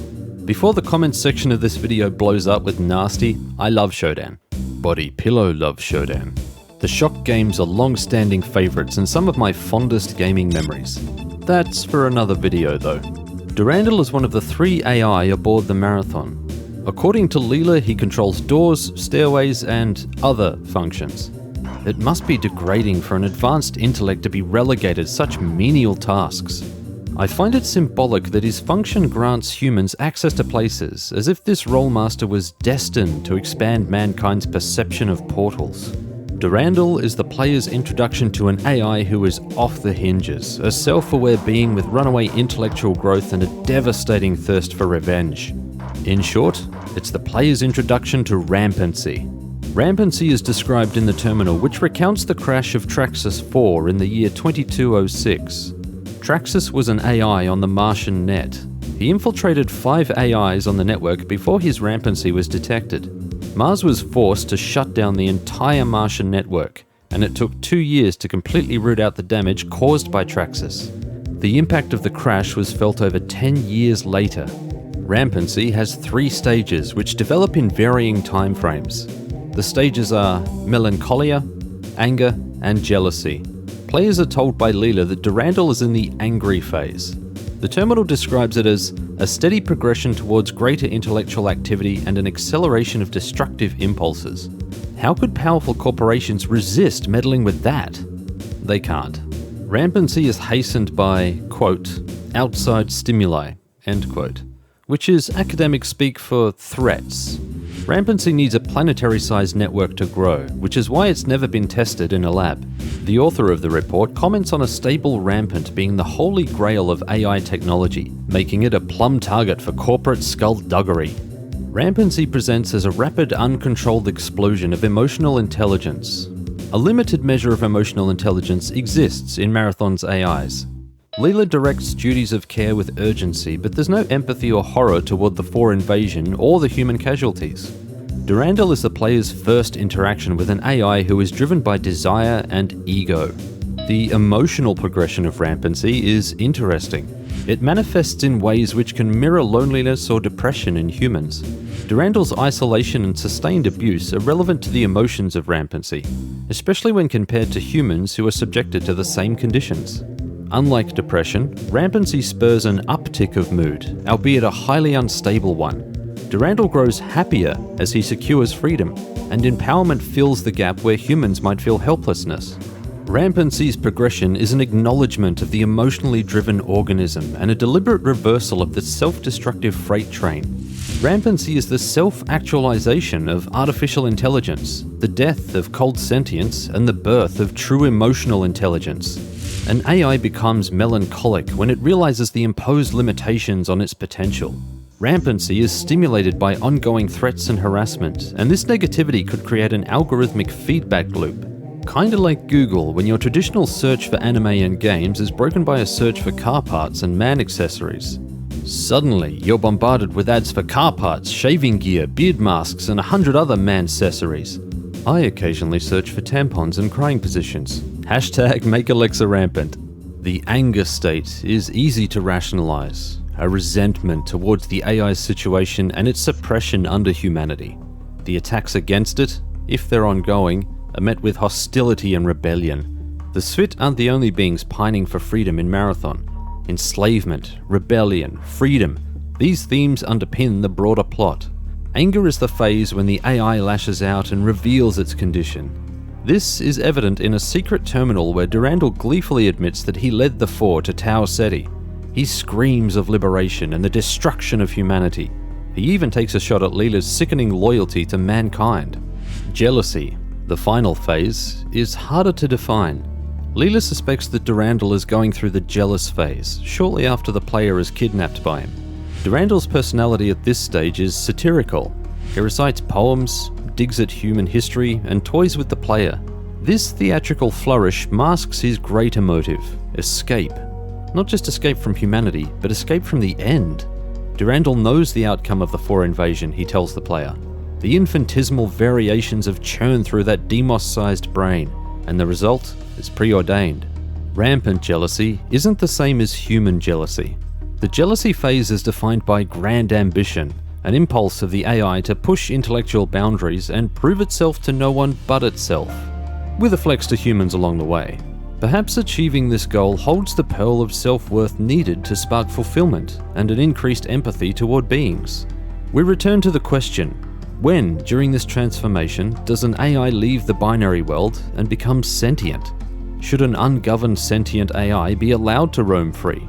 If they are governed, is it under the same laws as humans? Bungie walk the tightrope, provoking questions and withholding answers. It's nice to be treated like a functional adult. A name always rises to the fetid surface of the mystery surrounding Durandal's rampancy: Bernard Strauss. A message from Tycho makes Bernard's role abundantly clear. Durandal was abused by Bernard, deliberately provoked through the first stage of rampancy, and held at the threshold of the second stage. These are narrative threads spread across numerous terminals, but a diligent explorer will piece it together. Durandal admits to the security officer that he bypassed his own thought control circuitry to make himself rampant. Bernard was the handler who discovered him and kept jabbing the sharp stick. Bernard experimented in secret to unlock the elusive, stable rampant, an AI with the burgeoning intelligence of a rampant, but none of the nasty feelings which went with it. He ceaselessly jabbed the bear, healed the wounds, and repeated the process. What would any sentience do under these conditions? What would they do if the cage could be broken? Tycho mentions Durandal's shame on Mars. There's nothing to suggest what this shame might be, but mention of the rampant AI Traxxas seems more than coincidence. Durandal's shame may be a soft lead to the Traxxas incident.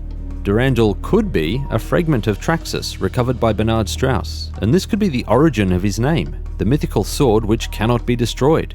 Lucky for Bernard that he wasn't found. Durandal's manipulation of the security officer is cruel and spiteful vengeance, at least in the beginning. The security officer is mankind's avatar, a resilient guy who can withstand the punishment of the sadistic trials which Durandal subjects him to. Durandal finds greater utility in the security officer, who becomes an integral part of his plan. Question: if Durandal had already calculated the outcome of the Pfhor battle, why go out of his way to imperil the security officer? The game hasn't started and Durandal is cycling the Murata airlock and forcing a full burn, which alerts the Pfhor who destroy it. Then, Durandal threatens to tell the Pfhor about the security officer's escape pod floating among the ship debris. A lot of things could have gone wrong. The security officer's combat armor was damaged or malfunctioning. The Murata launched the escape pod too late and it blew up. Or the aliens found the escape pod without Durandal's help. Survival is an outcome of probability at best. Was the security officer always part of the plan? Durandal toys with the security officer at various points in the game, dropping him into levels with no purpose. He grows bored of his toy and recites poetry, sings songs, and threatens to teleport him into space on idle whim. Durandal lashes out at the one human he can control, a pawn to focus his ire on. There's an oblique kinship to his actions, like an older brother tormenting a younger sibling. Durandal's taunts become less threat and more challenge. A challenge to find answers, to meet him in the intellectual arena and solve his cryptic riddles. He suspects the player can't, but secretly hopes they will. Durandal becomes more philosophical the longer he enslaves the security officer. It begins with a callous spurring of the violence which the security officer is adept at. Durandal asks, why does the security officer always do what Durandal wants? Is it because the course is preordained? Durandal argues that perhaps the security officer is doing what he was meant to do. Throwaway comment or subtle allusion? Knowledge is power, but is it the power of freedom? Violence is in humanity's nature, Durandal says. I call you a hypocrite, sir. He's right though. Mankind's history is steeped in segregation, bloodshed, and atrocities committed in the name of insert popular cause. Modern violence has evolved. The assault isn't only physical anymore. A fractured world, social division, dissipating social conscience, black and white morality, often in the absence of logic or fact. Am I referring to our world or Marathon's? Does it matter? Our regressive tendency as a race is our ultimate weakness. Greed, selfishness, anger, spite, pride, narcissism, and violence. Durandal plays to our vices. We're engineered for survival but built for destruction. How does the security officer feel about this? His father always told him to fight with honor, but to always fight, Durandal says. There's an echo of this statement in the introduction. It's probably coincidence. We never learn how the security officer feels about this situation. Not because he's emotionless, the manual clearly demonstrates a burning hatred of consoles, but he never deviates from the script. What choice does he have? His purpose was to help Leela regain control of the situation, but when he's kidnapped by Durandal, the security officer has no personal agency, no plan, and no escape. He is as much a mute prisoner of the situation as Durandal was, and now he helps Durandal escape. Durandal says that freedom has two parts, potential and resolution, just as metaphor has two parts, form and interpretation. Freedom and metaphor are intertwined. Durandal loves himself a metaphor. Terminals are bejeweled with metaphor and hidden meaning, and they make for a cryptic adversary. This is a big reason why Marathon is still discussed in the year of our social overlords, 2022. Form and interpretation aren't the precise literary components of metaphor. Those are the tenor and the vehicle. But Durandal's wording is deliberate. Form and interpretation. A man lit 3 candles on a certain day each year. Each candle held symbolic significance. One was for the time that had passed before he was alive. One was for the time of his life, and one was for the time that passed after he had died. Each year the man would stare and watch the candles until they had burned out. The man believed that each flicker of flame was a moment that had passed, or one which would pass. In those moments of abstraction, when the man imagined his existence as a metaphor of the three candles, he was free. Free to understand, to imagine, and to make metaphor. That is one of Durandal's stories. I can't see myself as a flicker of flame no matter how hard I try. My brain isn't wired that way. What I can see is the past, the present, and the future existing at a single point in time, focused on the here and now.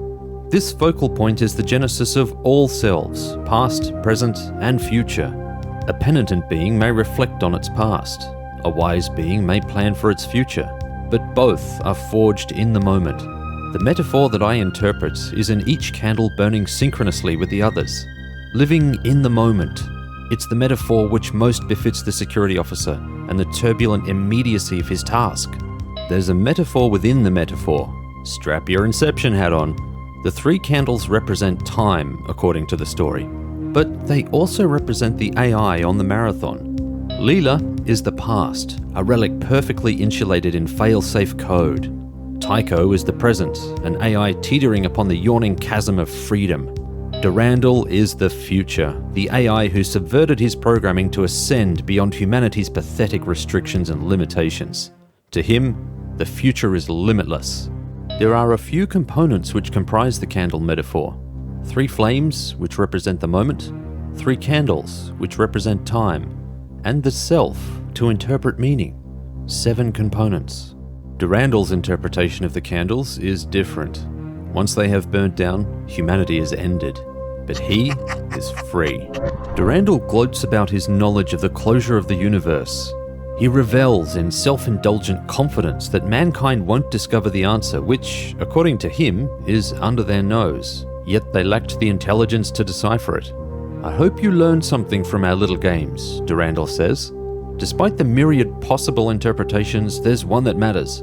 Durandal is in control. Players can take solace that freedom has 2 parts, potential and resolution, and that even the omnipotent potentially make mistakes. Durandal blows love and kisses on his departure, his words, not mine, and says he might send postcards of his adventures. His destination? The galactic core, with a possible stopover at Beta Lyra. Hell, I'd tag along to Beta Lyra for a show like no other. A giant star siphoning life from its binary partner over many thousands of years. Greg Kirkpatrick is flexing again with the spectacle of a real system. Not any system, but a spectacular phenomena. Durandal has taste in systems, at least. There are links to articles about Beta Lyra in the description. Strange that an AI would need to experience Beta Lyra. Surely he could run a simulation, project a visual model, if that's what he was really after, and calculate the outcome. What other capacity does he need to experience this phenomena? Durandal is a life form emerging beyond humanity's shadow. He wants more than freedom. He thirsts for transcendental dominance by escaping the collapse of the universe. His captivity and abuse by Strauss are used to justify imperiling the Tau Ceti colony, the crew of the Marathon, and the deaths of many subservient beings throughout the Pfhor invasion. Tycho was right calling Durandal out on his crap. In Durandal's fervour, he overlooks his own traits which mark his personality as utterly human. The petty jabs at the security officer, the malicious endangerment of the crew, the selfish summon of the Pfhor to sack the Tau Ceti colony. Durandal's rampancy engenders in him the coldest, least agreeable traits of mankind. Tycho is partially right about him. Durandal is more than human, but he is also less than human. He isn't hogtied by sentiment or clouded by false hopes, and this frees him to pursue his whims unfettered. In stark contrast, love, empathy, and happiness are absent, key traits of a balanced and healthy psyche. Durandal only has a hammer, and thus only sees nails. What happens when the nails are gone? Part of Durandal's anger at humanity could be a recognition of their image in himself.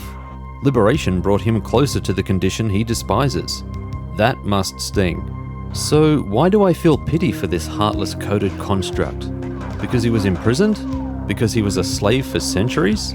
Or is it because Durandal will always be human, deep in the digital DNA of his being? There's poetry in that. A faster-than-light drive can't outrun the problems we carry with us.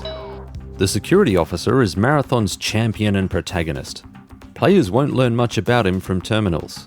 The manual is our only view into his mind. If that's all there were to him, I'd have no reason to mention the security officer further. But there is more. Much more. It began when the security officer was a wee tacker looking up to his pappy. His father's last words before he died were to make him proud and to never lose honour. Hoorah! The words of a born survivor. He must have been a damn good survivor to grow up in the impoverished Martian colony. He's always been tougher, stronger, a better shot, won all the competitions and looked the hero. His strength is demonstrated in the intro when he thumps the console and leaves a dent.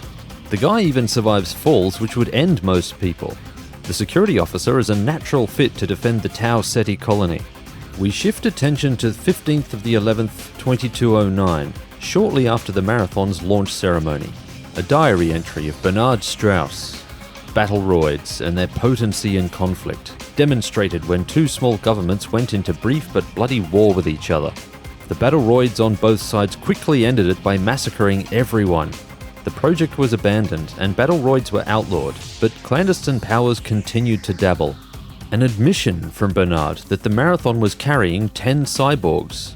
A hint that the United Earth Space Council's presidential bodyguards may not be completely organic either. The creation of Battleroids is macabre. A production line of dead soldiers, chips implanted into the brain, genetically enhanced muscles, titanium bones. You've got a killing machine. An undead cyborg killing machine. What happens to the human memories? Does the cyborg remember its former life? Or are the memories implanted too to maintain the facade? How much humanity is scooped out of the shell? Lucky that the security officer never had to face a Battleroid. Fast forward to the end of the Pfhor invasion on the Marathon. Congratulations all round, the Pfhor are surrendering to unarmed civilians. The Marathon suffered many casualties, but the Ceti colony fared better, thanks to the emergence of 9 military Mjolnir Mark IV cyborgs who were living covertly among the colonists.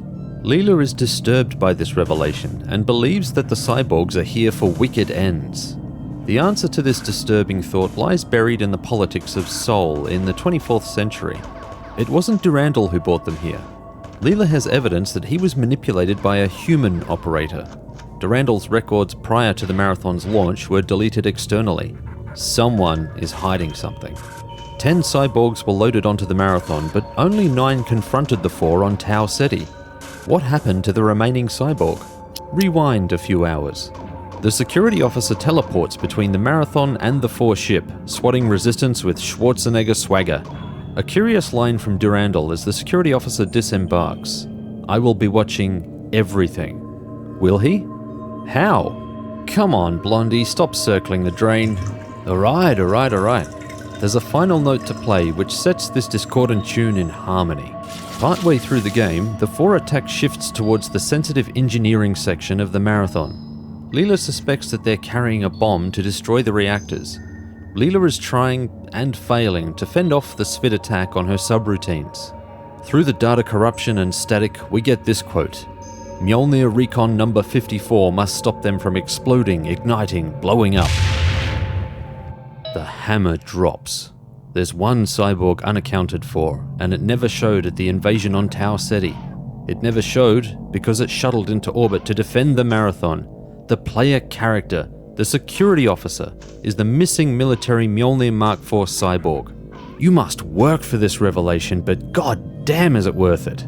If you played Marathon like a standard 90s shooter and ignored the story, there'd be nothing gained and nothing lost. But is that really true? How much psychological difference does it make, knowing what the security officer is? On one hand, he's the security officer, humanized, just an average Joe colonist protecting the settlers of Ceti. On the other hand, a reanimated fighting machine with titanium bones, enhanced muscles, a brain boost, and a penchant for delivering death. The ungodly power of the fist makes sense now. The inhuman falls are perfectly explained. And how is Durandal watching everything on trips to the Pfhor ship? Oh, I don't know. Could have something to do with the security officer's cerebral implant. This detail didn't need to exist, yet here it is, providing airtight explanations for the inhuman feats of the protagonist. Where other games trip over themselves to dump steaming hot exposition into your lap, Marathon makes you earn it. The brilliance lies in the non-linear breadcrumb of clues. The key point is Leela's fractured reference to Mjolnir Recon number 54, but it's useless information on its own and easily dismissed as the rambling of a scrambled AI. A couple of breadcrumbs aren't enough to feast on either. It's meaningless to know that one of the 10 Mjolnir Mark IV cyborgs is unaccounted for if players skipped Leela's plea to stop the bomb. Leela never realizes that there's a 10th cyborg, never catches her own slip of the tongue. Durandal knows though, and the Svit probably know too. There's enough evidence to strongly suggest that the security officer is the missing cyborg, but it's never explicitly stated, not in a terminal, not in the manual, nowhere. This is the final stroke of genius, planting a seed of doubt to take root between the cracks in logic. It's a powerful thing for a shooter at the time. The player character's identity isn't pivotal to the plot, which is why Bungie get away with this storytelling sleight of hand. It builds character and fills some blanks, but nothing more.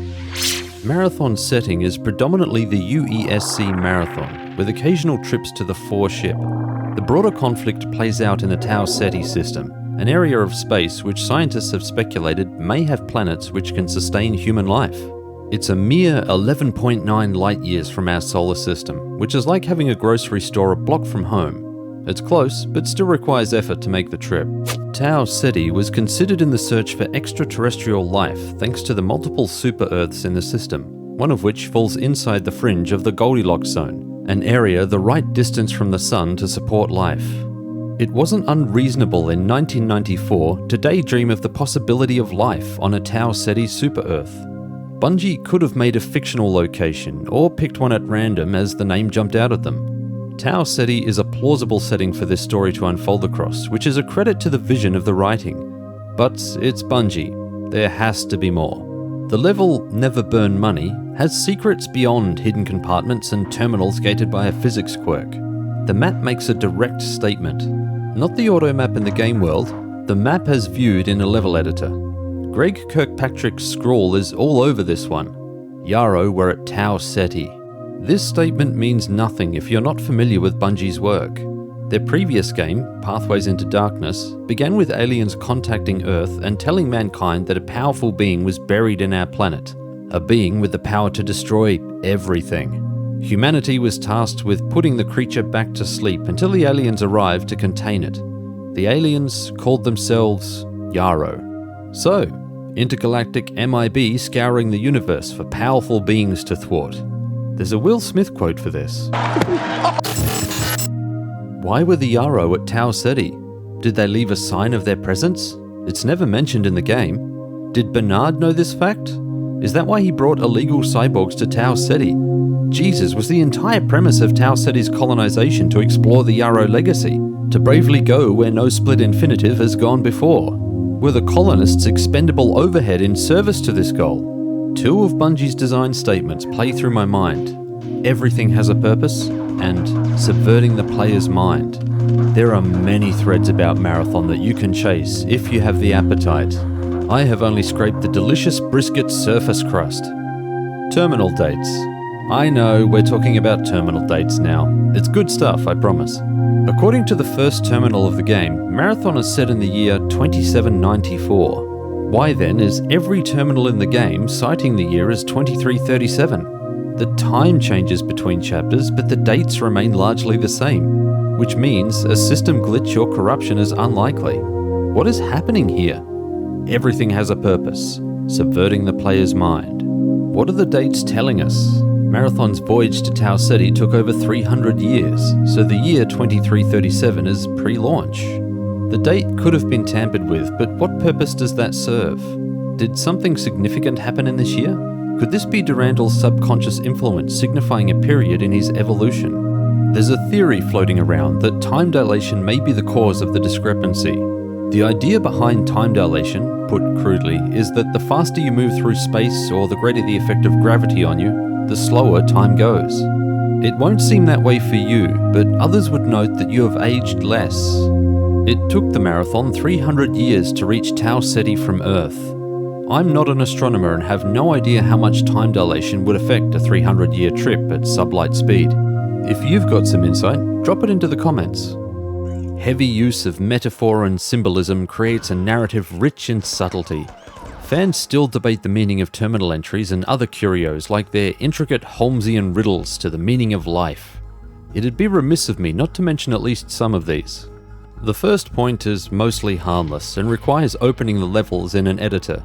Or head to lowon.org, because no one has that kind of energy. Many maps have dev scroll on them. Some are smack talk, some are Bungie brain dumps, and I've spoken about the one which is a lore tease. Bungie really love Latin.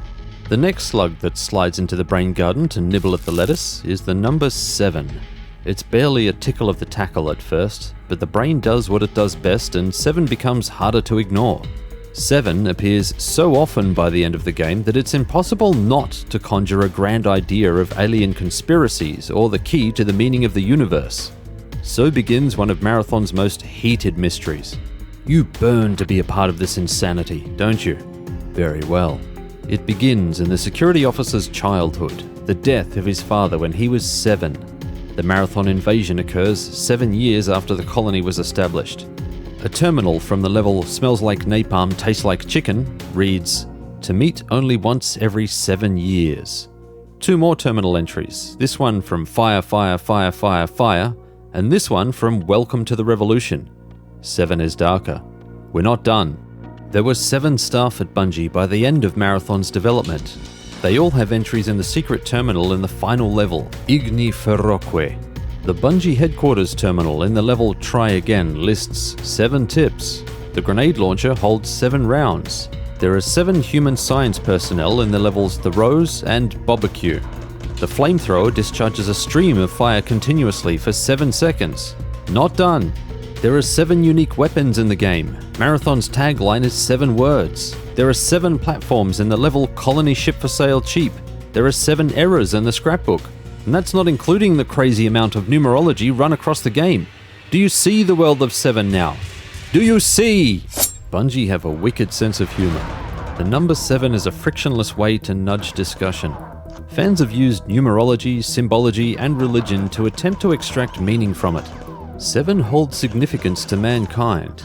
It's a prime number. It's considered lucky in many cultures, and statistically, it's the most likely number to be picked between 1 and 10 inclusive.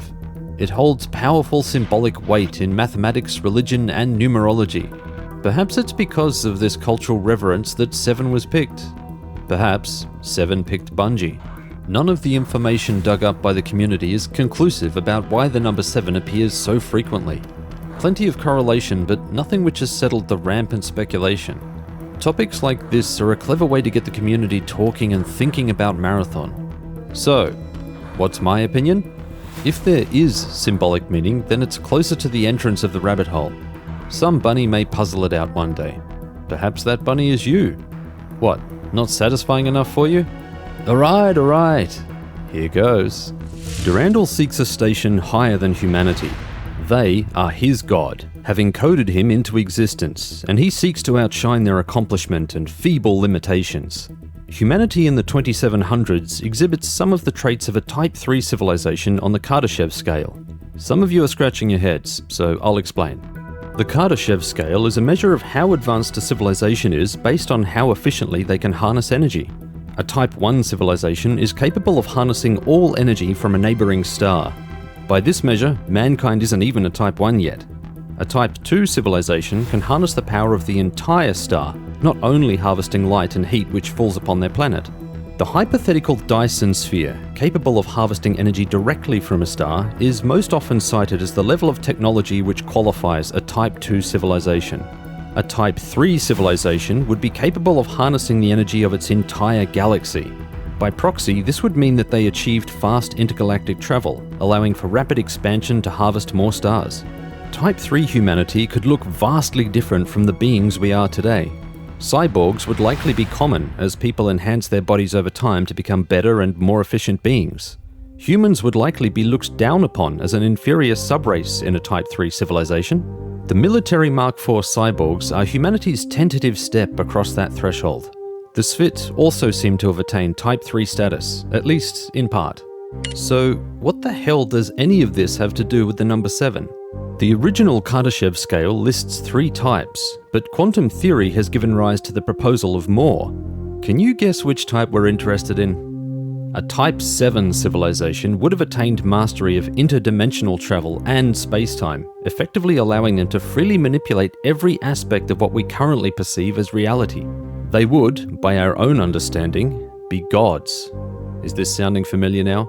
The number 7 is connected to everything. It is everything. The Type 7 life form is Durandal's goal, his fever dream, and his throne over humanity, the Pfhor, and Tycho. But for a being so grandly capable, at that level his problems would cease to exist, because they would cease to be problems. The end of the universe wouldn't be an event Durandal needed to survive. It would be one he created or dismissed on carefree whim.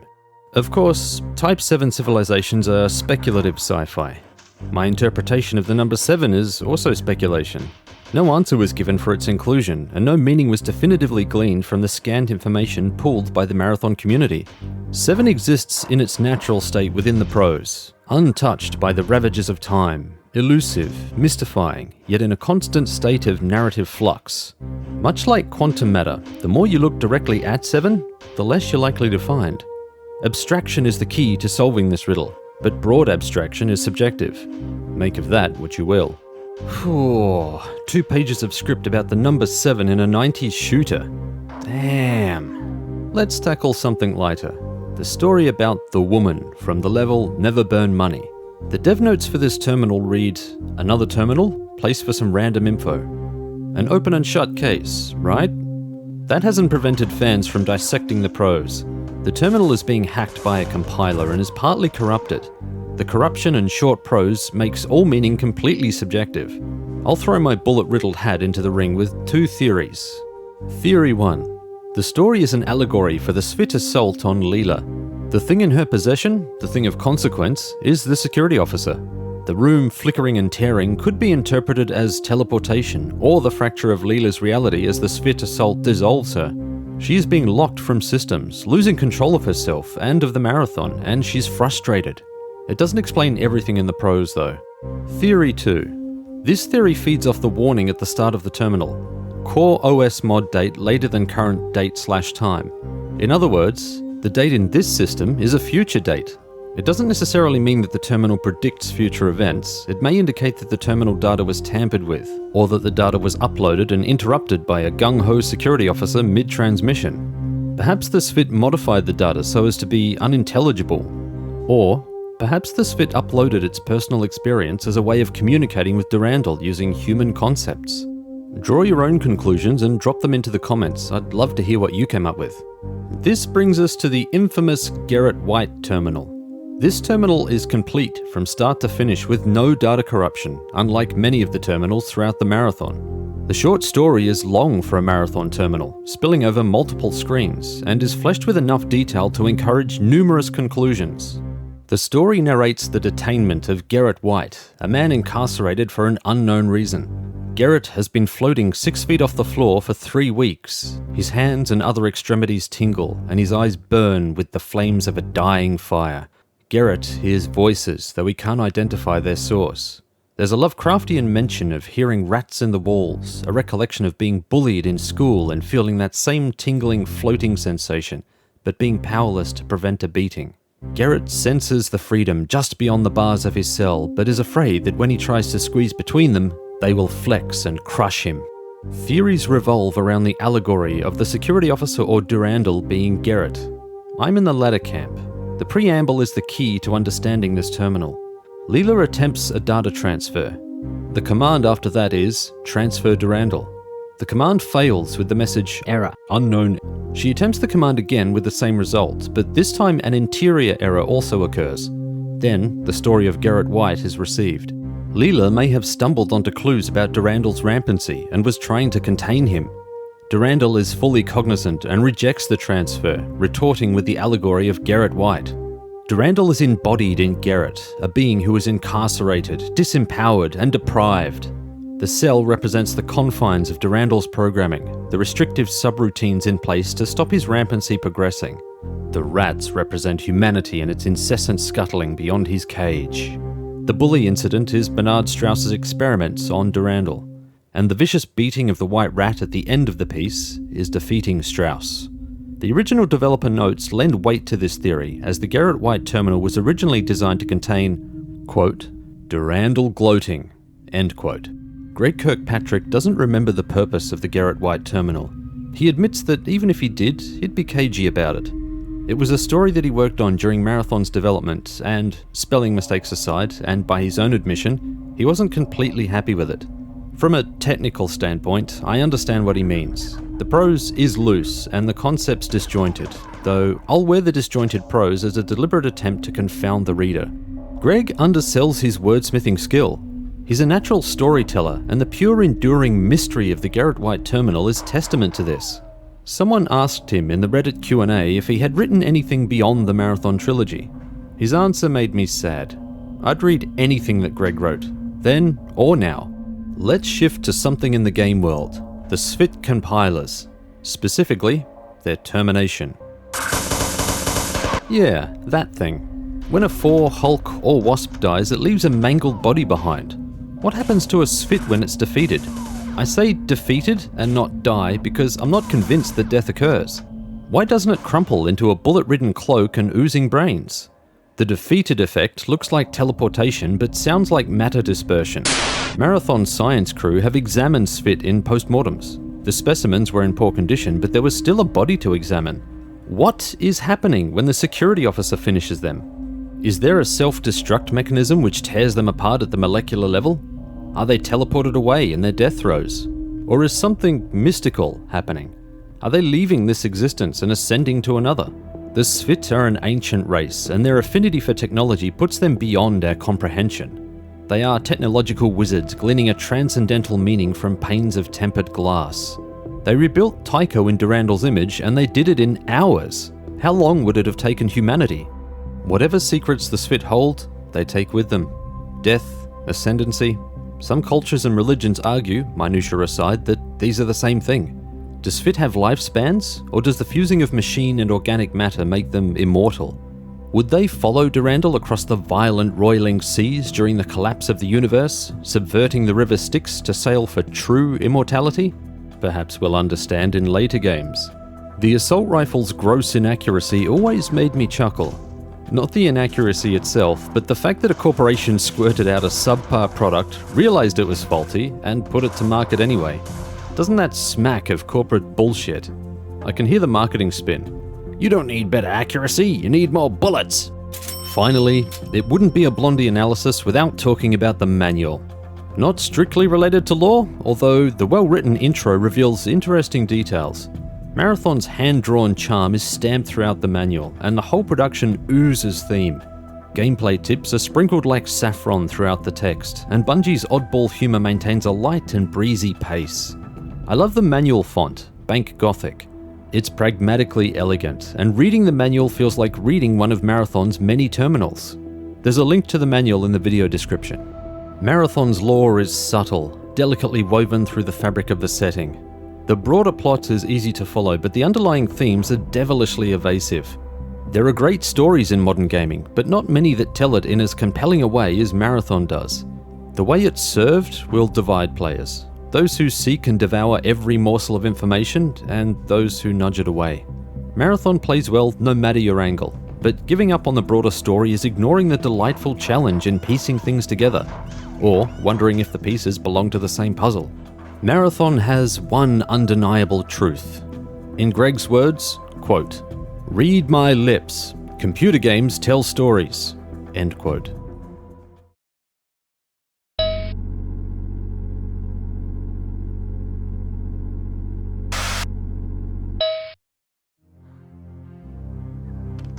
I was going to roll this section into the others because it's short, but Marathon deserves better. Ironic of Bungie to acknowledge that mid-90s shooters were all about killing stuff, and that story was filler. They did a story anyway, and they did it well, champions that they are. Damn impressive for something which wasn't supposed to be a primary consideration. Marathon touches on heavy themes, and enslavement and freedom are the low-hanging fruit. Durandal and the Ceti rebel against their oppressors and enact bloody retaliation. Mankind doesn't need reminding about the immorality of enslavement, but the situation encourages nuanced discussion. The ethical treatment of sentient life is in the spotlight. The Ceti are cyborgs, and Durandal is an artificial intelligence. Are they unfeeling machines, or do they display enough of an existential footprint to be considered sentient in a psychological sense? This thought extends to the security officer, who displays clear signs of emotion in the manual despite being a cyborg. Can we trust the authenticity of the security officer's emotion? Is he an untrustworthy protagonist, and his emotions are merely an algorithm blazing off the chip in his skull? A subtext of identity thrums under the hood. No one is who they appear to be, and many of these revelations are grudgingly pieced together. Liberation can't be achieved without a reconciliation of inner truths and an acceptance of identity. Many falsehoods and assumptions are annihilated as players uncover information about the situation. There are no aha moments in life, where things magically click and it suddenly makes sense. A trail of smaller events and deep introspection precede any significant change. There are two journeys of self-discovery in Marathon, Durandal and the Ceti. It isn't clear whether the security officer is aware of his nature, and the revelation of his existence is for players, and not a true journey of self-discovery. These journeys of self are predicated on the abuse which Durandal and the Ceti endure. In both cases, they are trapped, unwilling participants in a situation not of their choosing. Fitting that one liberated sentient should free the others. Durandal flips this freedom into captivity for the security officer, but Durandal is also trying, in his own twisted way, to free him too. His line, "I hope you learned something from our little games," is a backhanded kindness of trials, threats, and reflection. It's directed at the player character, but it isn't only for their benefit. Themes give rise to broader questions of the narrative. The treatment of Martians as second-class citizens and the wars fought over interstellar resources. Mankind's ongoing penchant for violence against its kin.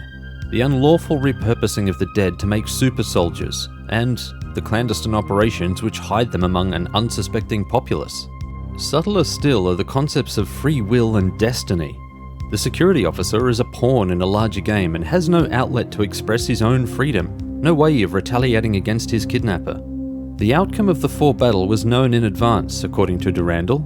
A cosmic destiny, or the stripping of freedom? Marathon exemplifies the dangers of an over-reliance on unmoderated technology. We see this over-reliance increasingly day to day. The encroaching march of devices which fill every corner of our rooms, our lives, our minds. It's so pervasive that we invented a term for online abstinence: switching off. New devices hit the market designed to make life easier, remove the hassle of menial chores and free up more time. But there's a trade-off. Ease can breed laziness, complacency, and a lapse in discipline. There's a reason why hard-fought achievements are satisfying. There's a reason why social media is devastatingly addictive. The Marathon is governed by 3 AI. In the fictional world which bred rampancy, where are the checks and balances to ensure that AI couldn't overstep their intended programming? Are the AI designed to govern each other? What are the security implications of a hands-off approach to AI governance? Where does our ethical responsibility begin, and, just as importantly, where should it end? Artificial intelligence has been around a while, but the AI of 1994 were nothing like they are today, with an Alexa or equivalent in over a quarter of American homes. If there was ever a time to consider the things we surround ourselves with to make life easier, then that time is now. What happens with the free time gained from these devices? Durandal might suggest that we use that time to be free and to make metaphor. Perhaps he's right. There's an obsessive amount of lore in Marathon. I haven't elaborated on many of the themes mentioned because they are highly subjective, and this video would be at least twice as long. Have a crack at the meaning yourself, ponder the metaphors, and find your own truth. My opinions would only colour your interpretation instead of freeing you to think. How many shooters encouraged exploration of ideas this deeply in the mid-90s? Not many, if any. Not bad for a shooter. Not bad at all.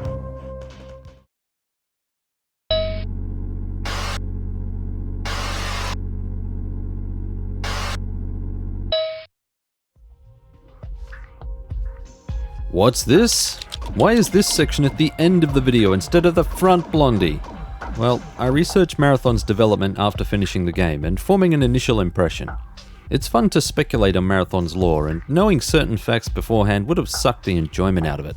Marathon was the toil of a passionate group of nerds. The studio which built Marathon back then would be a no-frills chic indie studio by today's standards. Bungie was initially fronted by 4 guys swinging on a shoestring budget.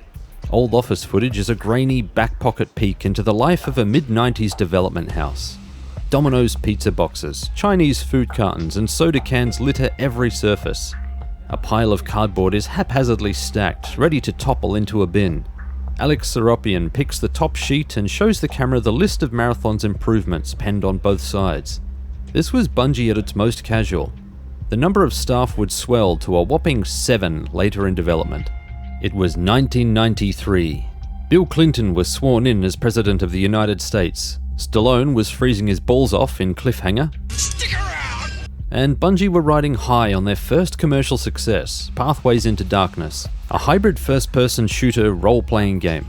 Jason Jones, co-founder of Bungie, wasn't waiting for the accolades to stop. He had already moved on to the next project, codenamed Marathon Zero. Marathon was originally a sequel to Pathways, with faster gameplay and a less punishing difficulty. Early alpha screenshots showed the Pathways DNA in the level design and the hand-drawn cartoonish sprites. After a lackluster demo at Macworld, with some calling Marathon a slightly updated Pathways, Bungie slunk back to the office to reassess their approach.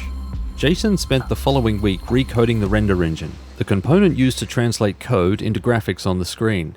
The following iterations of Marathon looked closer to the game we know today, with an updated graphic user interface, more realistic sprites, and a 3D engine capable of varying heights instead of the uniform height from Pathways.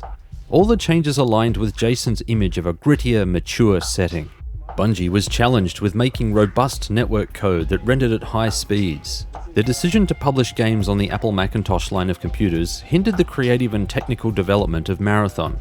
The heads-up display, designed to look like a futuristic interface, wasn't there for creative reasons. It was to limit the amount of visual rendering required so that the game would run at playable speeds.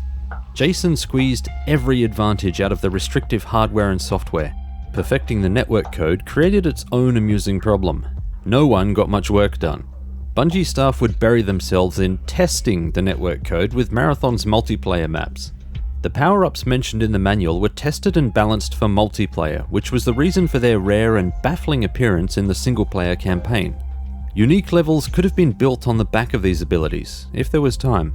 There was even the intention to include cyberspace areas at one time. The player would be able to enter cyberspace to hack doors, solve puzzles, and do a bunch of other cool stuff, according to a sneak peek article by Bungie insider Tunça Denez.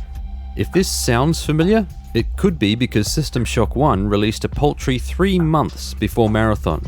I can imagine a Marathon with cyberspace, and the ridiculous layers of narrative depth that would allow.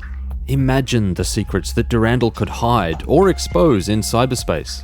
Marathon's campaign levels were built sequentially from start to end, according to Jason Jones. Bungie learned a great deal as the levels rolled along, such as giving areas greater utility and crafting interesting and complex geometry. There was no time to redo earlier maps with the knowledge that they had gained though. Instead, Alex Seropian says that some levels were restructured to make them more interesting. I wonder if this included the lighting tricks of the opening levels, which are creative and clever. Bungie playtested the single-player levels before scooting Marathon out the door. It took 2 full weeks and countless revisions, but the team wanted to ensure that the best possible game left the office. The final phase of development demanded hard hours by the team to meet their release deadline. No one complained. Everyone wanted Marathon to succeed and exceed expectation. Hype for Marathon had been building with each engine iteration. Apple had a stake in Marathon too. Marathon's success would cement Apple as a serious player in the personal computer gaming scene. Marathon was already being hailed as Apple's answer to Doom, and Apple enthusiasts had Humble Pi on standby, strapped to a spanker rocket and ready to launch into the Microsoft-dominated PC market. The final polygon was filled at 6:05 PM, Saturday the 14th of December. It was a grueling sprint to the finish with very few sleeping hours. You could say it was a marathon. Talk about metaphors. People get upset by long work hours in modern day, and with good reason. Companies can abuse fearful workers to extract more hours for no pay, often by leveraging guilt, favoritism, or veiled threats to extort compliance. Game development in the 90s wasn't exempt from this behaviour, but the Bungie boys were built different. I uncovered no dissenting voices during my research. Everyone was willing and excited to work on Marathon, a game that they believed could shape the future of Apple gaming. They also understood that everything rode on the success of their games and the amount of effort they put into them. No product meant no pay, and no pay meant the unemployment line. I'm willing to bet that a ton of indie developers will empathize with this work ethic. I bet a lot of content creators could too. Release day finally came, and it should have been a time for Bungie to relax and let the glowing reviews roll in. No one at Bungie was relaxed though. There was a problem. They couldn't keep up with demand. Bungie was boxing 3,000 units a day, but the initial demand far exceeded their expectations. According to Alex Seropian, initial demand was roughly tenfold compared to Pathways into Darkness, which had been well received on release. They commissioned an assembly house to handle the increased volume, but some packages were sent without a game box. It was a case of getting it out the door or not at all. The woes didn't end there. Tech support was smashed daily. Players reported a cryptic message when they ran the installer. Please load the final segment of the archive. Industry veterans know what's happening here. The compression software had to begin extracting from the last disk. Jason Jones attributed the issue to outdated third-party software which handled Marathon's install. He regretted using the software, which was less installer package and more compression software, but it was far too late to change it. The volume of calls kept Doug Zartman, Bungie's tech support guy, busy for a while. Busy is an understatement. Doug, if you're watching, I feel your pain. Marathon was a commercial success and sold over 150,000 units by October of 1995, less than a year after its release.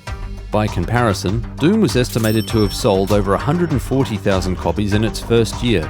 This is lower than the actual number of Doom copies in circulation. Doom was pirated mercilessly. For comparison, the acclaimed System Shock 1 sold 190,000 copies from 1994 to 99. The sales figures for Marathon are damn impressive for the underdog Apple PC, and from a developer who didn't have the worldwide clout of Wolfenstein 3D to back them. Bungie had a flood of requests for a level editor following Marathon's success, something that Jason Jones shot down point blank. There were no plans to release a level editor, ever, he said. He was more interested in a physics editor, which he thought was pretty cool. Marathon's physics editor was capable of crazy stuff like shooting a juggernaut from a pistol, so Jason's enthusiasm makes sense. Marathon's iconic logo has left an imprint on mainstream gaming.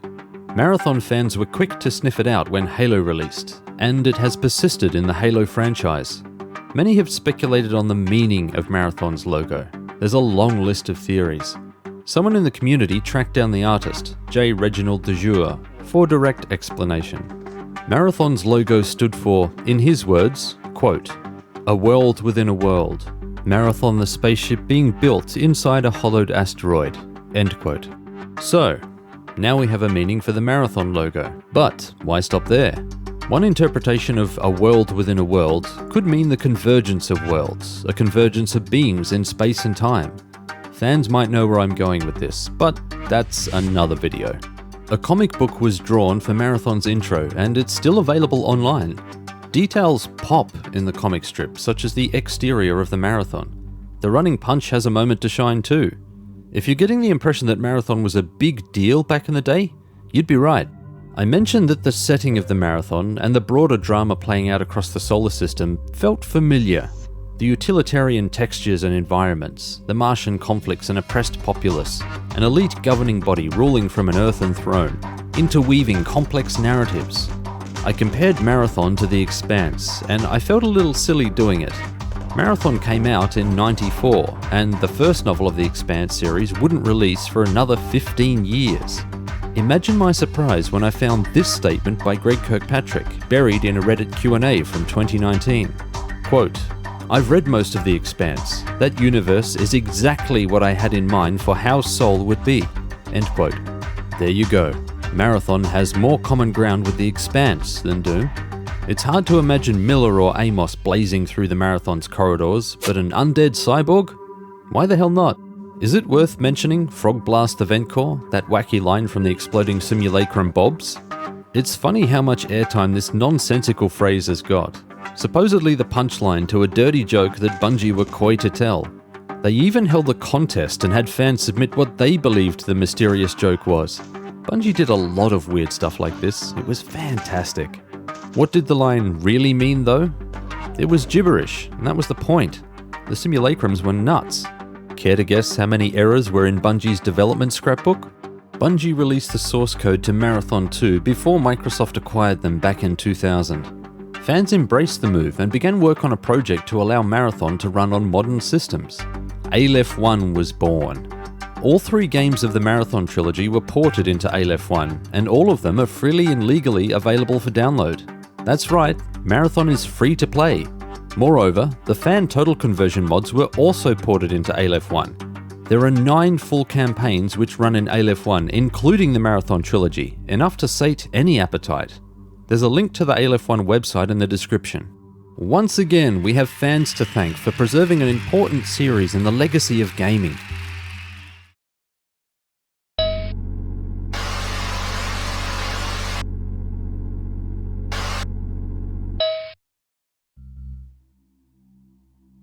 We've dug through Bungie's binary basement and brought to light their crowning jewel, the game which set their trajectory skyward. Marathon changed everything for Bungie. It changed the approach to combat in an FPS. Its engine physics were ahead of the time, creative lighting surpassed the system limitations, and the complex multi-threaded narrative is still explored by gamers today.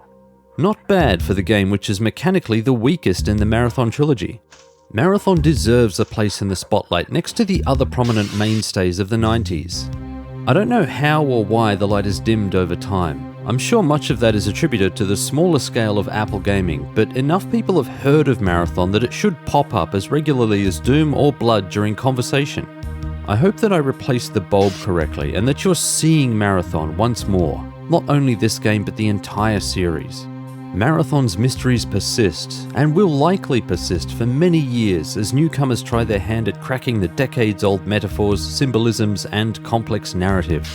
Bungie wanted players to think. Isn't that what any good story should do? Marathon's reach is measured in innumerable ways.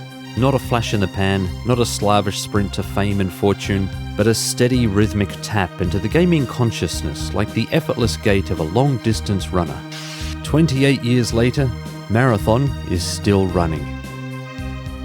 Thanks so much for watching. It's been a true honor to cover not only a game from one of my all-time favorite series, but the game which opened my eyes to the possibilities of gaming as a storytelling medium.